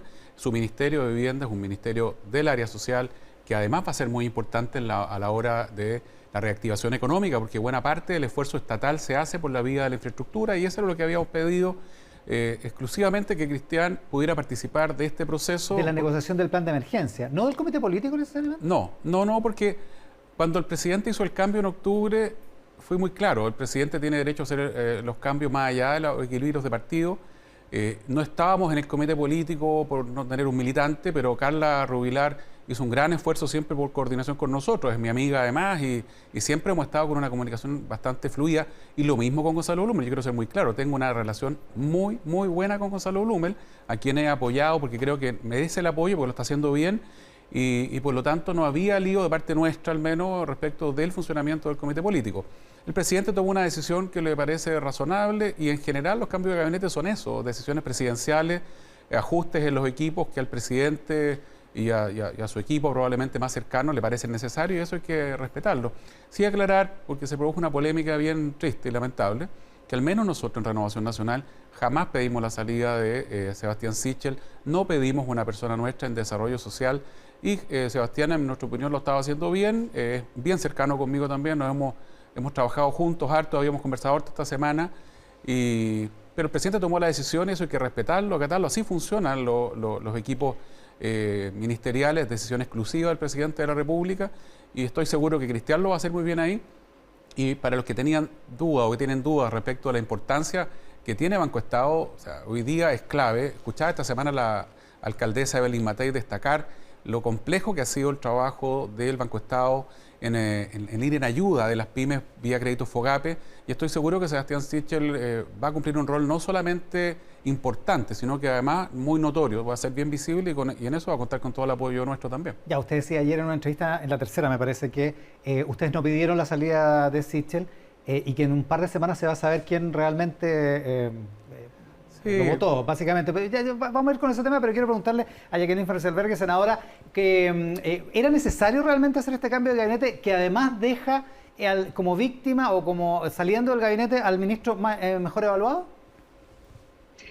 No lo sé, el presidente entendió que sí era necesario. La verdad es que a nosotros nos sorprendió. Yo comparto con Mario que él hace tiempo venía solicitando que se incorporara Monkever, Cristian. Ya me parece que efectivamente Cristian, con la experiencia que tiene, fue presidente de partido, es un gran aporte. Pero a nosotros nos sorprendió la salida de Sebastián Sichel. Creo que probablemente esa motivación puede haber estado en el corazón del presidente para poder lograr que el Banco del Estado tenga un carisma mucho más social, mucho mayor acercamiento a las pymes en las épocas que vienen. Y eso de alguna manera puede explicar digamos, el cambio hacia allá. Pero no tengo ninguna duda que los cambios que hay van a ayudar al gobierno a poder proyectarse, porque Monkever es una persona con experiencia, Claudio Alvarado en la SECPRES es un negociador por esencia y por naturaleza, y por su parte Felipe Ward en Vivienda sin duda que lo va a hacer muy bien porque tiene mucha calle, mucho terreno, entiende y tiene empatía con los problemas de las personas. Entonces no tengo ninguna duda que va a ayudar en las épocas difíciles que vienen. Ahora, ustedes estaban bien cómodos con Sebastián Sichel en la UDI, ¿quién lo iba a decir? Digamos, pero estaban bien cómodos en el último tiempo, ¿no? Dicen que era el favorito de la UDI. Sí, la verdad es que en lo personal Sebastián Sichel es una persona muy agradable y además tiene un estilo de hacer las cosas y de enfrentar los problemas que a nosotros nos acomoda mucho. Es un tipo lineal, frontal, claro, no anda, es valiente. Y por lo tanto, sí, nos sentíamos súper cómodos con él trabajando, nos gustaba cómo él enfrentó el desafío de ese ministerio y por eso es que nos sorprendió el que lo pidieran que se trasladara al Banco del Estado. Claro, porque el cambio de gabinete no es para que Sebastián Sichel se vaya al Banco del Estado, al revés, digamos, el cambio de gabinete provoca que se vaya al Banco del Estado. Entonces, Jacqueline Ferselberghe dice que la UDI no fueron, Mario Osborne dice que tampoco, que en un par de semanas se va a saber. Hernán Larraín, ¿fueron ustedes? Yo creo que hay que ser muy respetuoso del presidente de la República, sin duda, de sus atribuciones, de sus facultades y tener bien claro cuánto pesa cada uno. Aquí el presidente Sebastián Piñera, sabemos, es quien toma las decisiones y este tipo de materias son particularmente sensibles. Es su equipo. Y además, digamos una cosa más, los cambios de gabinete también se miden por sus resultados. Y por lo tanto, vamos a tener que darnos un tiempo para que este equipo realmente pueda colaborar en el tremendo desafío. Digamos las cosas como son. Hay un acuerdo que está en pleno desarrollo. Vamos a hablar de eso. Y su éxito no está garantizado. Entonces, es clave el equipo. En lo concreto, a Evópoli o a sus dos ministros mejor posicionados, que son el ahora eje Blumel-Briones, ¿les molestaba Sichel de alguna manera? No, en ningún caso, no que yo sepa. Al contrario, ahí había un equipo que funcionaba bien. Y agregar una cosa. ¿Usted vio la imagen de ese día, el cambio de gabinete? El saludo, sí, vi, exacto. No solo pero gélido, digamos, entre Blumel está bien, y está bien. Y espero que se recompongan las confianzas y que algo pasó ahí. Pero le quiero decir una cosa. Sebastián Sichel venía de Ciudadanos, un mundo con el cual Evópolis siempre se ha sentido muy cercano. Tiene sentido. Y hay una relación personal también con él. Entonces, yo espero que si hay diferencias, se recuperen las confianzas. Y nos enfoquemos en lo fundamental, que salgamos un poquitito de la cosa política y estemos conscientes del momento excepcional que se vive. La política debe estar a la altura de las circunstancias, tenemos que alcanzar el acuerdo, estamos enfrentando la gestión de una pandemia que es muy brutal en términos sanitarios y creo que es clave que estemos todos en esa misma sintonía. Vamos a ir a eso, lo que pasa es que a nosotros nos gusta entender estas cosas. Mario, ¿por qué decía usted que en 2 semanas más se va a saber quién fue? Lo primero es que hay que cerrar es una polémica que creo que no le hace bien al gobierno y tampoco a la coalición. Yo lamenté algunas declaraciones de aliados, ¿cierto?, que intentaron hacer ver como que esto era una movida de fuerza que había hecho Renovación Nacional, que no lo es. Pero creo que seguir escalando esto no le hace bien a nadie. Como le digo, tengo una muy buena relación con el equipo político anterior y vamos a conversar con los ministros de nuevo mañana, me llevo estupendo con ellos y esto tiene que resultar bien para el gobierno, que es lo más importante. Aquí lo que importa es el resultado... ¿Y por qué decía lo de las 2 semanas? Eso me intriga. Bueno, porque si esta polémica sigue dando... Mira, la Coca se ríe sola, la escucho al aire. Está tomando palco. Que ya mira cómo se ríe. Mario también dijo en esa entrevista que no era el minuto de las polémicas. Así es, no, yo creo que hay que darle por lo fundamental. Mira, a mí esto no puede seguir... Pero si la polémica la armó el senador Kast, porque dijo que el hilo se cortó por lo más delicado.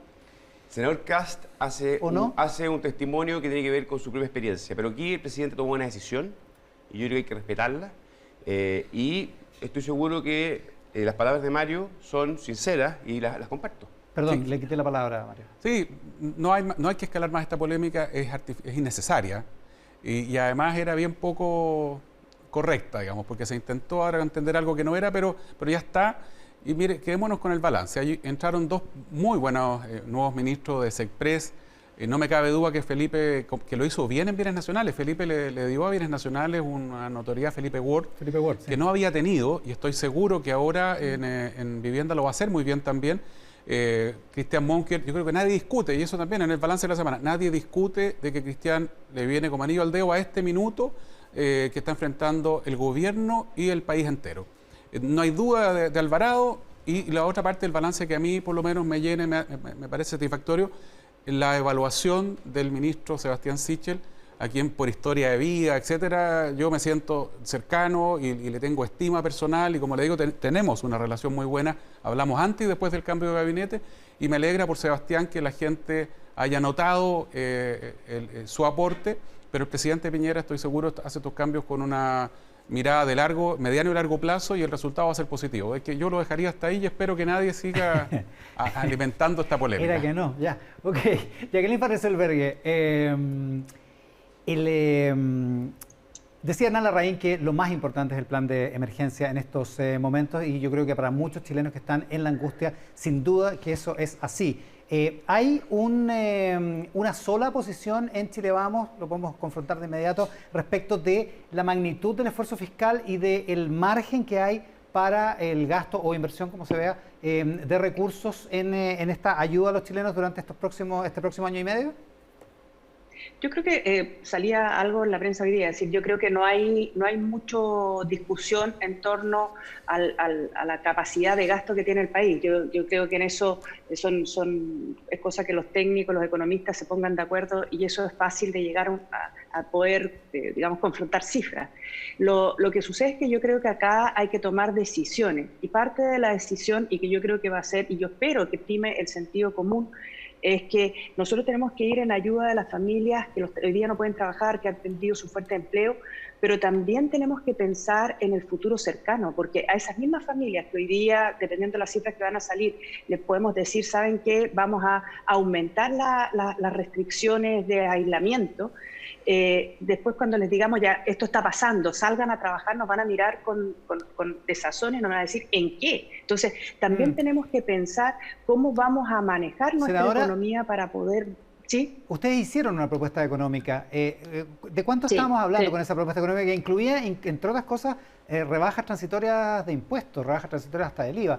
¿Cuánto costaba ese paquete de la UDI?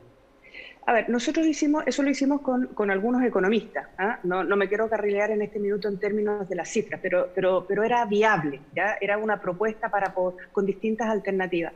Las rebajas de impuestos nosotros las pensábamos porque la plata tanto del país como de las familias como de la empresa es limitada. Entonces, o estas platas van a pagar impuestos o van a inversión. Y nosotros decíamos que por lo menos transitoriamente, una vez que a mediano plazo, cuando queramos aumentar la inversión para poder generar empleos, entonces en esa fecha estos recursos de capital de la empresa, en lugar de ir a pagar impuestos, que vaya a inversión. Entonces, creemos que... Pero la UDI no tiene una cifra para este plan de emergencia, un marco de cuánta plata, digamos. A ver, siempre se han hablado de que los fondos que estaban reservados, la oposición hablaba de 12.000 millones, lo que nosotros hablamos con los economistas nuestros es que parte de esos 12.000 ya están gastados, con todas las medidas que se han llevado, y quedaban, no sé, 8.000, algo así. Pero eso hay que ponerse de acuerdo, porque parte de eso después hay que gastarlo en subsidios de empleo. La gente tiene que ayudar, salir a trabajar, y para eso va a haber que ayudar. Entonces, yo creo que por eso es tan importante que tanto las medidas para ayudar a las familias hoy día como para ayudarlas después a que se pongan de pie, tienen que estar engarzadas y en un mismo paquete. Hernán Larraín, ¿tienen un marco ustedes en Evópolis respecto de cuánto debería ser este paquete? Porque hoy día el senador Montes habla de como un piso de 12.000 millones de dólares. Digamos. A ver, primero, asumir de que estamos frente a una situación de emergencia y este acuerdo es fundamental y tenemos que actuar rápido. Estamos en la mitad de entre las 2 semanas que el gobierno dio. Hay un equipo técnico conversando, también esto está situado en la Comisión de Hacienda y está avanzando. Yo creo que es muy importante cuidar ese acuerdo.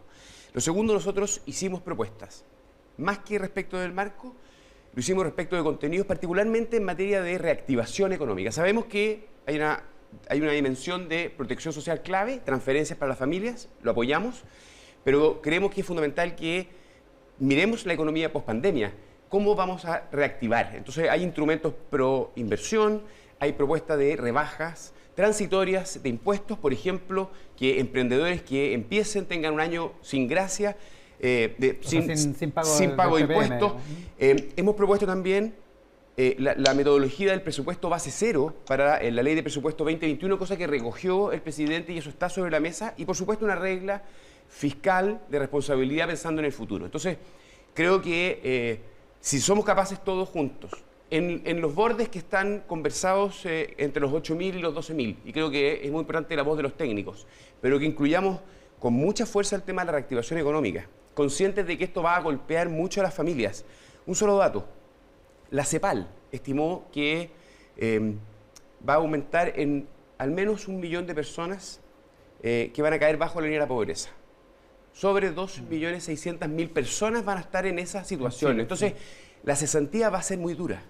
Y esta cuestión es la más urgente. Hay otras prioridades que se han conversado y están sobre la mesa, pero no los confundamos. Esta es la cuestión central. Es bueno el punto, porque yo pregunto por más o menos el marco, porque Mario Desbordes, lo hablamos esta semana en Tele 13 Radio, de hecho, sobre el tema de meter el CAE también en este plan de emergencia, lo cual va elevando la cifra o va estrechando el margen de manera más o menos importante. A ver, lo primero, en el vilipendiado documento que hicimos con José Miguel Insulza, planteamos hace 2 semanas atrás que queriendo nosotros, y creo que también Hernán lo había planteado, lo hemos conversado con la COCA, con varios dirigentes, la posibilidad más adelante de buscar un acuerdo más amplio. En este minuto había que acotarlo a mando único en salud, 2, a acordar, o gobierno y oposición, cuánto puede disponer el fisco, en cuánto se puede endeudar y cuánto puede ser el déficit, cuánto nos sobregiramos como país de aquí en adelante. Y luego, ¿en qué vamos a usar esos recursos? Para dos cosas: enfrentar la emergencia sanitaria y enfrentar la reactivación que vamos a tener que impulsar probablemente desde el Ejecutivo, desde el Gobierno, ¿ya? En ese contexto, Renovación ha hecho propuestas que están canalizadas a través de los economistas que están trabajando con nosotros y el Instituto Libertad. Yo creo que los partidos de Chile Vamos no le hemos puesto cifras sobre la mesa al gobierno, porque eso les mete una presión con pisos y techos, y creo que no es lo más saludable en este minuto. Ya, pero usted le metió el CAE. Sí, espérame. Yo lo que señalé fue varias cosas. Y una de ellas dije, bueno, ojo con el tema del CAE, salió la nota periodística en esos términos, porque al menos yo creo que es una emergencia hoy día que se ha agravado con la crisis económica y social que estamos viviendo. Y déjeme darle 3 datos. El 70% de los jóvenes que no terminaron su carrera técnico-profesional están en mora hace ya 6 meses. El 50% de los que sí egresaron de la técnico-profesional están en mora hace 3 meses. Eso ya subió al triple. Y respecto a los que han sido tan críticos de esto, el gasto fiscal para prepagar deuda, para comprar deuda acá es enorme. Yo leí a Lucía Santa Cruz, una mujer a la que yo aprecio y admiro mucho, y me da la idea que ella no tiene estos datos. Se han gastado para prepagar, para comprarle a la banca 3 billones de pesos con un 25% de sobreprecio. Hemos gastado 4 billones de pesos para comprar deuda de CAE. Comprar deuda de CAE, más de $1.000 millones. Entonces, lo que nosotros estamos planteando es, esto es una emergencia social, el endeudamiento estudiantil en general, gravísimo, que colapsa hoy día. Ahora, me escribía ayer un joven, me decía, mire, yo debo una cuota de 70 lucas. Al 6º día, si no la pago, me subió 124, inmediatamente. Y estoy desesperado porque no puedo pagar, no porque no quiera pagar. Entonces, lo que yo decía es, analicémoslo, nada más. Conversé con el ministro del Interior, conversé con Hacienda, y tengo una reunión con Hacienda mañana con Ignacio, para ver qué hacemos, porque el gobierno hizo una propuesta bien agresiva respecto al CAE, y cómo pudiéramos incluso echarle una mejorada, ¿cierto?, fuera de esta mesa. Fuera del plan de emergencia. Fuera del plan de emergencia, ¿no? Si a mí me dicen, mira, Mario, lo analizamos y no se puede. ¿Se enojó usted el otro día cuando No, mi crítica a Ignacio, que está superada también, porque ya conversamos con Ignacio, era que yo le hubiera dicho esto no. Yo lo que le pedí a Ignacio es, no vetemos temas, porque también la oposición para la antena dice, si me cierran los temas, el gobierno decide que vamos a conversar y que no parece mesa de trabajo, sino que parece, oiga, acépteme esto. Pero ya está aclarado con Ignacio Briones, con el que tengo una gran relación, y mañana, de hecho, nos vamos a tomar un café después de la reunión del comité político. No hay discusión. El punto es que este sí es un drama social que le cuesta carísimo al Estado, y además tenemos que de una vez por todas solucionar el tema del endeudamiento estudiantil, pero ¿cómo vamos a financiar la educación? Yo entiendo, escuché a Marcela Cubillos, que tiene mucha razón en decir, hay que priorizar la educación preescolar, pero también tenemos que salir de una vez por todas este lío del CAE que tiene social, a miles de jóvenes. Le vamos a preguntar a Jacqueline Van Rysselberghe, también a Hernán Larraín, respecto de este asunto del CAE, también de las mociones que son inconstitucionales o inadmisibles en el Senado, para que hablemos de otra de las polémicas de esta semana, pero vamos a ir a una pausa. Estamos con Jacqueline Van Rysselberghe en Concepción, acá en el estudio con Hernán Larraín y con Mario Desbordes, los presidentes de los partidos de Chile Vamos, analizando esta semana política con cambio de gabinete. Hacemos una pausa y seguimos en la transmisión de Mesa Central acá en Canal 13 y por supuesto también en simultáneo con Tele 13 Radio. Volvemos. Central en la pantalla del 13, transmisión simultánea con Tele 13 Radio. Estamos en un panel con los presidentes de los partidos de Chile Vamos, analizando el cambio de gabinete y todo lo que tiene que hacer el gobierno en este momento. Estamos con Mario Desbordes, con Jacqueline Van Rysselberghe desde Concepción, y con Hernán Larraín Mate acá en el estudio. De alguna manera, este plan de emergencia, el reconocimiento de que hay que meterle más plata a la ayuda social y también a la reactivación económica, de alguna manera no deja en evidencia, Hernán, que los esfuerzos hechos hasta ahora han sido insuficientes finalmente, tal y como lo dicen en la oposición. A ver, yo creo que esto más bien le da la razón al ministro Briones, cuando hace algunas semanas o meses recibía presiones por parte de la oposición por dar más, y él decía, ojo, esto va a ser largo, debemos guardar cartuchos. Por tanto, la responsabilidad que ha tenido el gobierno es fundamental para poder conversar hoy día respecto de los próximos 18 meses. Y habrá que agregar de que esto es gracias a la seriedad que ha tenido nuestro país. Los últimos 30 años, que a veces algunos los critican, bueno, permitieron la responsabilidad fiscal para que en situaciones como esta hagamos un esfuerzo inédito, que es lo que estamos hoy día conversando entre los distintos sectores. Y creo que eso también es fundamental recordarlo. La institucionalidad es clave. Y por lo mismo, la seriedad que tengamos para definir los instrumentos, cuánto, cómo, en qué periodos hacer la ayuda social, Vuelvo a insistir en materia de reactivación económica. La seriedad que vamos a tener que generar en materia de políticas públicas para poder ayudar a aquellas pymes que van a quedar en el camino. El aumento durísimo en materia de cesantía y pobreza. Creo que son las cuestiones que son fundamentales. Es cierto que hay otras prioridades. Mario mencionaba el CAE. Y podríamos poner otras más sobre la mesa en materia de educación preescolar, en materia de salud, en materia de seguridad ciudadana. La lista puede ser muy larga, pero estamos obligados a priorizar. Por eso es tan importante el presupuesto base cero, porque nos obliga a decir, tenemos que fijar ciertas prioridades y tenemos que consensuarlo. Y en eso, creo yo, hay una voluntad de todos los sectores por entender de que la situación es de emergencia y que tenemos que poner a algunos primeros en la fila y luego otros van a tener que esperar. Jacqueline Van Rysselberghe, allá en Concepción, ¿de alguna manera no le da esto razón a la oposición en términos de que el ingreso familiar de emergencia no era suficiente, que el seguro de cesantía no tenía que ser decreciente como se ha planteado, sino que evidentemente la situación iba a ser más complicada en los meses siguientes?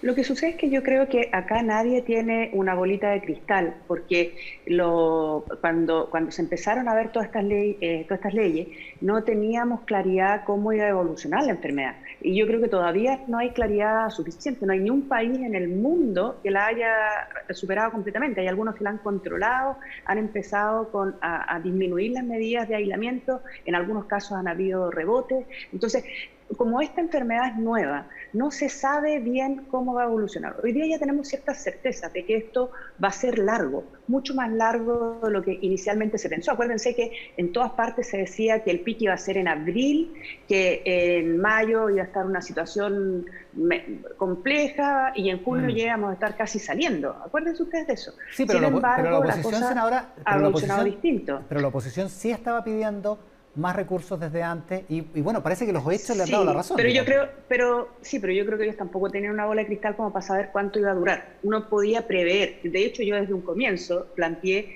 que yo veía muy difícil que esto, que íbamos a llegar con esta situación compleja hasta septiembre, por lo menos. Entonces, hoy día ya hay ciertas certezas de que esto va a ser largo y por lo tanto, dado eso, yo creo que hay que proyectar a largo plazo. Y me parece bien que nos pongamos de acuerdo para ver cuánto. Y nosotros mismos propusimos que el ingreso familiar de emergencia se alargue a lo menos 3 meses más y los primeros 3 meses sean parejos, sin que sea decreciente, porque el hecho de que sea que vaya disminuyendo es cuando ya está empezando la disminución del aislamiento para que la gente pueda salir a buscar pega, para que haya un incentivo a tratar de buscar, subsidios laborales o otro tipo de medidas para salir, empezar a mover la economía. Entonces, creo que acá uno no puede sentirse ni orgulloso ni humillado por tener valga la redundancia, la humildad de decir, ¿sabes qué? No sabemos bien cuánto va a durar esto. Yo creo que va a ser junio completo con cifras muy altas, que es probable que entre en algún momento pronto Valparaíso en cuarentena, en algún minuto va a entrar Concepción en cuarentena. Entonces, esto va para largo y por lo tanto hay que hacer una planificación de gastos tanto en la protección social como en la reactivación. Y en eso sí que es importante que nos pongamos de acuerdo. Mario Desbordes, usted viene insistiendo hace rato en que hay que aumentar la ayuda, en que hay que ser más oportuno con la ayuda. ¿No estaría bueno reconocer que de alguna manera esto se ha tomado demasiado tiempo? Hoy día Karina Vespberger en el Mercurio dice que la democracia nos obliga a ser colaborativos. Yo creo que hoy día más que nunca no es una obligación ideal, sino que es una obligación ética. También señala, y me gusta mucho la nota que hace, que no podemos tener la lógica de derrotados y victoriosos. En este minuto, los únicos derrotados sería la ciudadanía completa si no llegamos a acuerdo. Y eso es la urgencia que tenemos sobre la mesa. Y no podemos, oposición y gobierno, estar tratando de pintar a uno como el que tenía razón en su minuto, el otro se equivocó, el otro gastó de más, el otro es un despilfarrador. O sea, hay que tener mucho cuidado con eso porque el tono también... La mesa estaba a punto de caerse 2 o 3 veces esta semana. Es un buen punto, porque me escriben parlamentarios de oposición ahora y me dicen que cuando ustedes señalan que la oposición solo ha sido obstruccionista, bueno, también a lo mejor podrían reconocerle que a lo mejor tenían razón. Había gente en mi sector que decía que no podíamos llegar a acuerdo con la oposición que nos vota en contra, y hubo voces bien autorizadas en nuestros partidos, ¿no es cierto?, que decían, no es el momento de acuerdo. Que la oposición vote en contra... Déjame terminar, Coca, porfa. Que la oposición vote en contra viene a ser más o menos lo normal en una democracia, primer dato.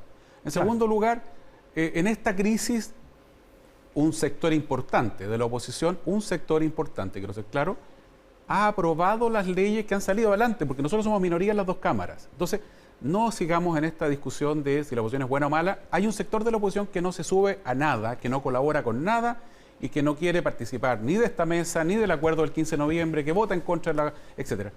Luego, las medidas que se tomaron eran las adecuadas en ese minuto y yo las sigo defendiendo.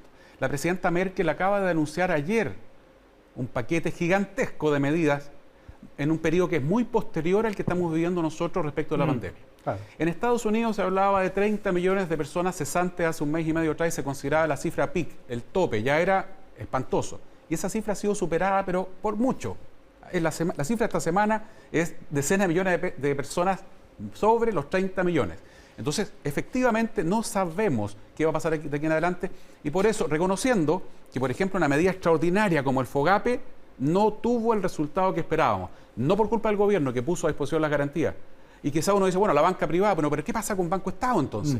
Entonces, hay que sentarse, revisar las medidas que se han tomado, ver de cuántos recursos disponemos, concordar eso y, entre todo, echarle para adelante ahora con las medidas de cara a la crisis y, sobre todo, también a la reactivación. Jacqueline Van Rysselberghe. Sí, lo que pasa es que yo creo que hay que recordar que cuando partió esto, que fue bruscamente, como que el país tomó conciencia de manera brusca de esto en marzo, yo creo que había que tomar medidas urgentes en ese minuto para ayudar, como fue el bono COVID, que salió relativamente rápido, como fue toda la ley de protección al empleo, que también fue súper rápido, y en eso tuvimos la cooperación de la gran mayoría de los sectores políticos del país. Y creo que una vez que ya hicimos eso, y la enfermedad comenzó a desarrollarse y a ver cómo había evolucionado en otros países, uno se da cuenta de que, bueno, esto viene para rato, entonces hay que programar el hecho. Eso me parece a mí que además ayuda a evitar las tensiones. Si nos ponemos de acuerdo en cuánto es la plata del Estado, cuánto es la plata que tenemos, bueno, entonces... y vamos a poder también ponernos de acuerdo en cómo la gastamos y en qué. Entonces, yo creo que acá había que tomar medidas urgentes para el primer y segundo mes, pero como esto va a durar mucho más, ahora hay que programar lo que nos queda. Pero déjeme devolverme a lo que decía Mario Desbordes, que había dirigentes connotados y... O sea, bueno, usted también está en ese grupo. No estoy eludiendo a la senadora. Dirigentes connotados.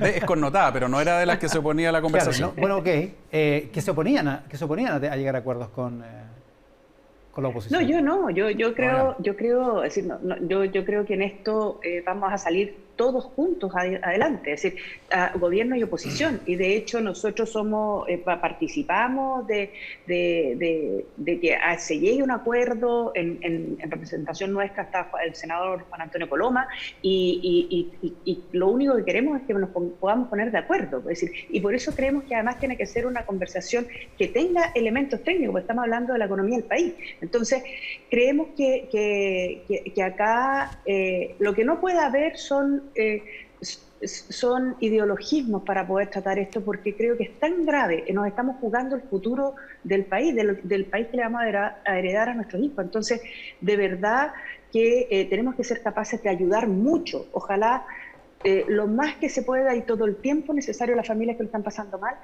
dentro de un marco de responsabilidad fiscal, y también pensando en cómo las vamos a llevar a esas mismas familias cuando tengan que salir a trabajar, porque un país no es sustentable en base a subsidios. ¿En Larraín? No, rescatar que el acuerdo hoy día es una responsabilidad fundamental de todos los sectores. Siempre ha habido los extremos y en los polos gente que no quiere acuerdos. Yo creo que esas personas, si no se sientan en la mesa, bueno, es cosa de ellos y van a tener que asumir la responsabilidad de lo que significa. Han habido actores en la oposición que han colaborado, a veces críticamente, pero han estado efectivamente para proyectos como la Ley de Protección al Empleo, el ingreso familiar de emergencia y otros. Pero hay sectores del Frente Amplio, el PC, que no quieren nada. Yo creo que ellos van a tener que asumir su responsabilidad. Y lo segundo, creo que hay que destacar algo importante de este acuerdo que se está construyendo. Y es que los técnicos, los expertos también están sentados en la mesa. Por supuesto que los responsables son los políticos, son los que tienen que tomar las decisiones, pero habíamos perdido algo que fue importante durante los gobiernos de la concertación, donde la evidencia, la ciencia, los datos nos permitían conversar sobre una base para poder tener buenos instrumentos. Y yo creo que eso es algo muy positivo de lo que está ocurriendo. Hay que volver a sentar a los técnicos en la mesa con propuestas serias y de ahí que los políticos tomen las decisiones y generen los acuerdos. Estamos viendo en la pantalla al presidente de la República, que está en las afueras del Palacio de la Moneda, según entiendo, en una comparecencia que tiene que ver con varios asuntos. Voy a aprovechar de despedir porque vamos a escuchar al presidente de la República, Mario Desbordes, Hernán Larraín, a Jacqueline Van Rysselberghe, que está en Concepción. Nos quedamos con las palabras del presidente de la República, agradeciéndole mucho a los presidentes de los partidos de Chile Vamos. Faltó el tema de los proyectos inconstitucionales. Vamos a dejarlo para otra ocasión. Muchas gracias, Hernán. Muchas gracias, Mario. Gracias a Jacqueline Van Rysselberghe también. Escuchamos al presidente de la República. Desde el primer día para combatir la pandemia del coronavirus. Es lo que han recomendado los expertos y los organismos internacionales desde el primer día. Testear, hacer mucho test PCR para poder identificar en forma temprana a las personas contagiadas. En el día de ayer hicimos más de 21.000 test y hemos acumulado más de 700.000 test desde que se inició la pandemia. Y esto nos permite poder identificar, ubicar a las personas que están contagiadas, con doble propósito. A los que requieren tratamiento médico, dárselo en forma inmediata. Y a los demás, aislarlos en sus casas y también aislar a sus contactos estrechos. Pero además de tratar y aislar, es muy importante comprender que algunas personas no pueden hacer un verdadero aislamiento en sus propios hogares, porque no tienen las condiciones, los espacios suficientes. Y por esa razón impulsamos con mucha fuerza las residencias sanitarias. De hecho, hoy día tenemos más de 129 residencias sanitarias en todas las regiones de Chile y tenemos casi 12.000 cupos o camas para recibir a personas que no puedan hacer su aislamiento en sus hogares. Y también aquellos que no quieren hacer aislamiento en sus hogares y violentan las cuarentenas, los llevamos con o sin su voluntad a estas residencias sanitarias. ¿Por qué es tan importante la residencia sanitaria? Porque nos permite aislar las personas que son contagiantes, que están contagiadas, pero que también pueden contagiar. Y de esa forma restringimos, evitamos la dispersión del virus. Pero no basta con tener las residencias. También tenemos que ser capaces de movilizar, de transportar a las personas a estas residencias sanitarias. Y por esa razón tenemos 4 mecanismos para poder llegar a esas personas y ubicarlas, identificarlas, para que vayan a residencias sanitarias. Tenemos una línea telefónica 800, tenemos call centers para poder llamarlos, tenemos cuadrillas territoriales que van recorriendo las distintas comunas y también tenemos la capacidad de captar a las personas que deben ir a las residencias sanitarias en las distintas instituciones de la salud primaria. Pero sin duda que no basta con identificar a la persona, también hay que ser capaces de transportarlas. Y por eso hemos hecho un convenio con distintas organizaciones de furgones escolares, los que se dedican a transportar a los niños y que ahora, por el no funcionamiento de los establecimientos educacionales, no tienen ese trabajo, están colaborando para poder transformar a personas que queremos aislar para que no contagien a otros.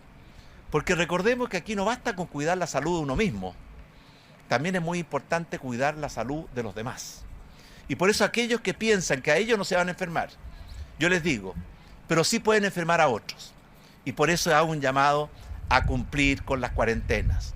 Y quiero anunciar que vamos a hacer mucho más severa la fiscalización del cumplimiento de cuarentenas Porque si bien la inmensa mayoría de los chilenos y chilenas las cumplen, están los porfiados de siempre, que en forma irresponsable no cumplen con su cuarentena, ponen en peligro su salud y también ponen en peligro la salud de los demás. Finalmente, quiero recordar que las residencias sanitarias han sido parte de la historia de nuestro país. Por ejemplo, 2 hospitales tan importantes en la región metropolitana, como el Hospital Félix Bulnes y el Hospital Sotero del Río, nacieron en su época como residencias sanitarias. Nacieron para poder aislar a las personas en tiempo en que habían enfermedades contagiosas como la tuberculosis. Y por tanto es una larga historia que tenemos en Chile de residencias sanitarias. Y quiero anticipar, vamos a seguir haciendo crecer las residencias sanitarias. Si bien es cierto que superamos la meta de los 10.000, a la cual nos habíamos comprometido para el viernes pasado, no es suficiente. Necesitamos más residencias sanitarias porque hay muchas chilenas y chilenos que, estando en un periodo de contagio, o sea que pueden contagiar a otros, no pueden aislarse en sus propios hogares porque no tienen la disponibilidad, no tienen el tamaño, no tienen las facilidades. A esos chilenos les decimos que no los vamos a dejar solos y que las residencias sanitarias son residencias que nos hemos preocupado que tengan todo lo esencial. Son residencias que dan no solamente habitación, también dan 4 comidas diarias, control y tratamientos médicos y un trato digno, como se merece toda persona. Finalmente, aquí en compañía del Intendente de Santiago y la Seremi de Salud de la región metropolitana, quiero compartir con todos mis compatriotas una reflexión. Estamos viviendo épocas muy difíciles. Estas semanas que vienen van a ser probablemente las más difíciles. Pero cuando hay grandes problemas, se requieren grandes soluciones. Y para poder llegar y con urgencia a las grandes soluciones, se requiere que actuemos con unidad, que colaboremos, que actuemos con grandeza, que actuemos con solidaridad. Y por eso en estas semanas en que estamos conversando y buscando acuerdos con muchos sectores de la oposición para poder tener un plan que nos permita enfrentar estas emergencias en buena forma y que tiene 2 objetivos centrales. Primero, fortalecer la red de protección social para poder proteger mejor a los chilenos, para poder proteger a más chilenos. Y eso es urgente y necesario. Pero segundo, fortalecer lo que se llama la reactivación económica. ¿Para qué? Para recuperar nuestra capacidad de crear buenos empleos, mejorar los salarios y los ingresos, proteger a las empresas, incentivar la inversión y poner en marcha a nuestro país. Ese es el acuerdo que hemos propuesto al país. Quiero agradecer la recepción, la actitud, la buena voluntad con que han reaccionado muchos de los partidos de la oposición. Quiero agradecer la actitud comprometida y de colaboración de los partidos de Chile Vamos. Y quiero decirles a todos mis compatriotas, en tiempos como estos, nada ni nadie debe desviarnos de la ruta del diálogo, los acuerdos y la colaboración, porque esa es la mejor manera en que vamos a poder proteger su salud, su vida, su trabajo, sus ingresos, su familia, su futuro. Muchas gracias. Agradecemos las palabras del presidente de la República. De el esta presidente manera, Sebastián Piñera, entonces, en las afueras del Palacio de la Moneda, Gracias. con el intendente de Muy buenas Santiago y la Seremi de Salud Metropolitana, en esta comparecencia que adelanta, de alguna manera, lo que va a hacer luego la de la Autoridad de Salud en torno a la pandemia. De vuelta en el estudio, saludamos a nuestro auspiciador Seguros Sura, que presenta el seguro por kilómetro, el único seguro con el que pagas por lo que manejes. Cada mes vas a pagar un valor fijo y si mueves tu auto se adiciona un variable por los kilómetros que recorras. Asegura tu auto en segurossura.cl llamando al 600-411-1000 o contacta a sus corredores y asesores de seguros a lo largo del país. Ya les decíamos que hay una programación especial en Instagram TV de Tele13 Radio para esta pandemia. Les muestro un pedacito de Mercado Global, el podcast de Paula Comandari. En el capítulo de esta semana conversó con la economista Andrea Repeto. Mira. La idea nunca ha sido, en el fondo, que este sea el apoyo permanente para siempre. Este es un apoyo en una circunstancia bien especial, cuyo único objetivo es acompañar las medidas sanitarias. Se van retirando las medidas sanitarias, también se van retirando estos apoyos. Eso no significa que no van a necesitar ayuda después.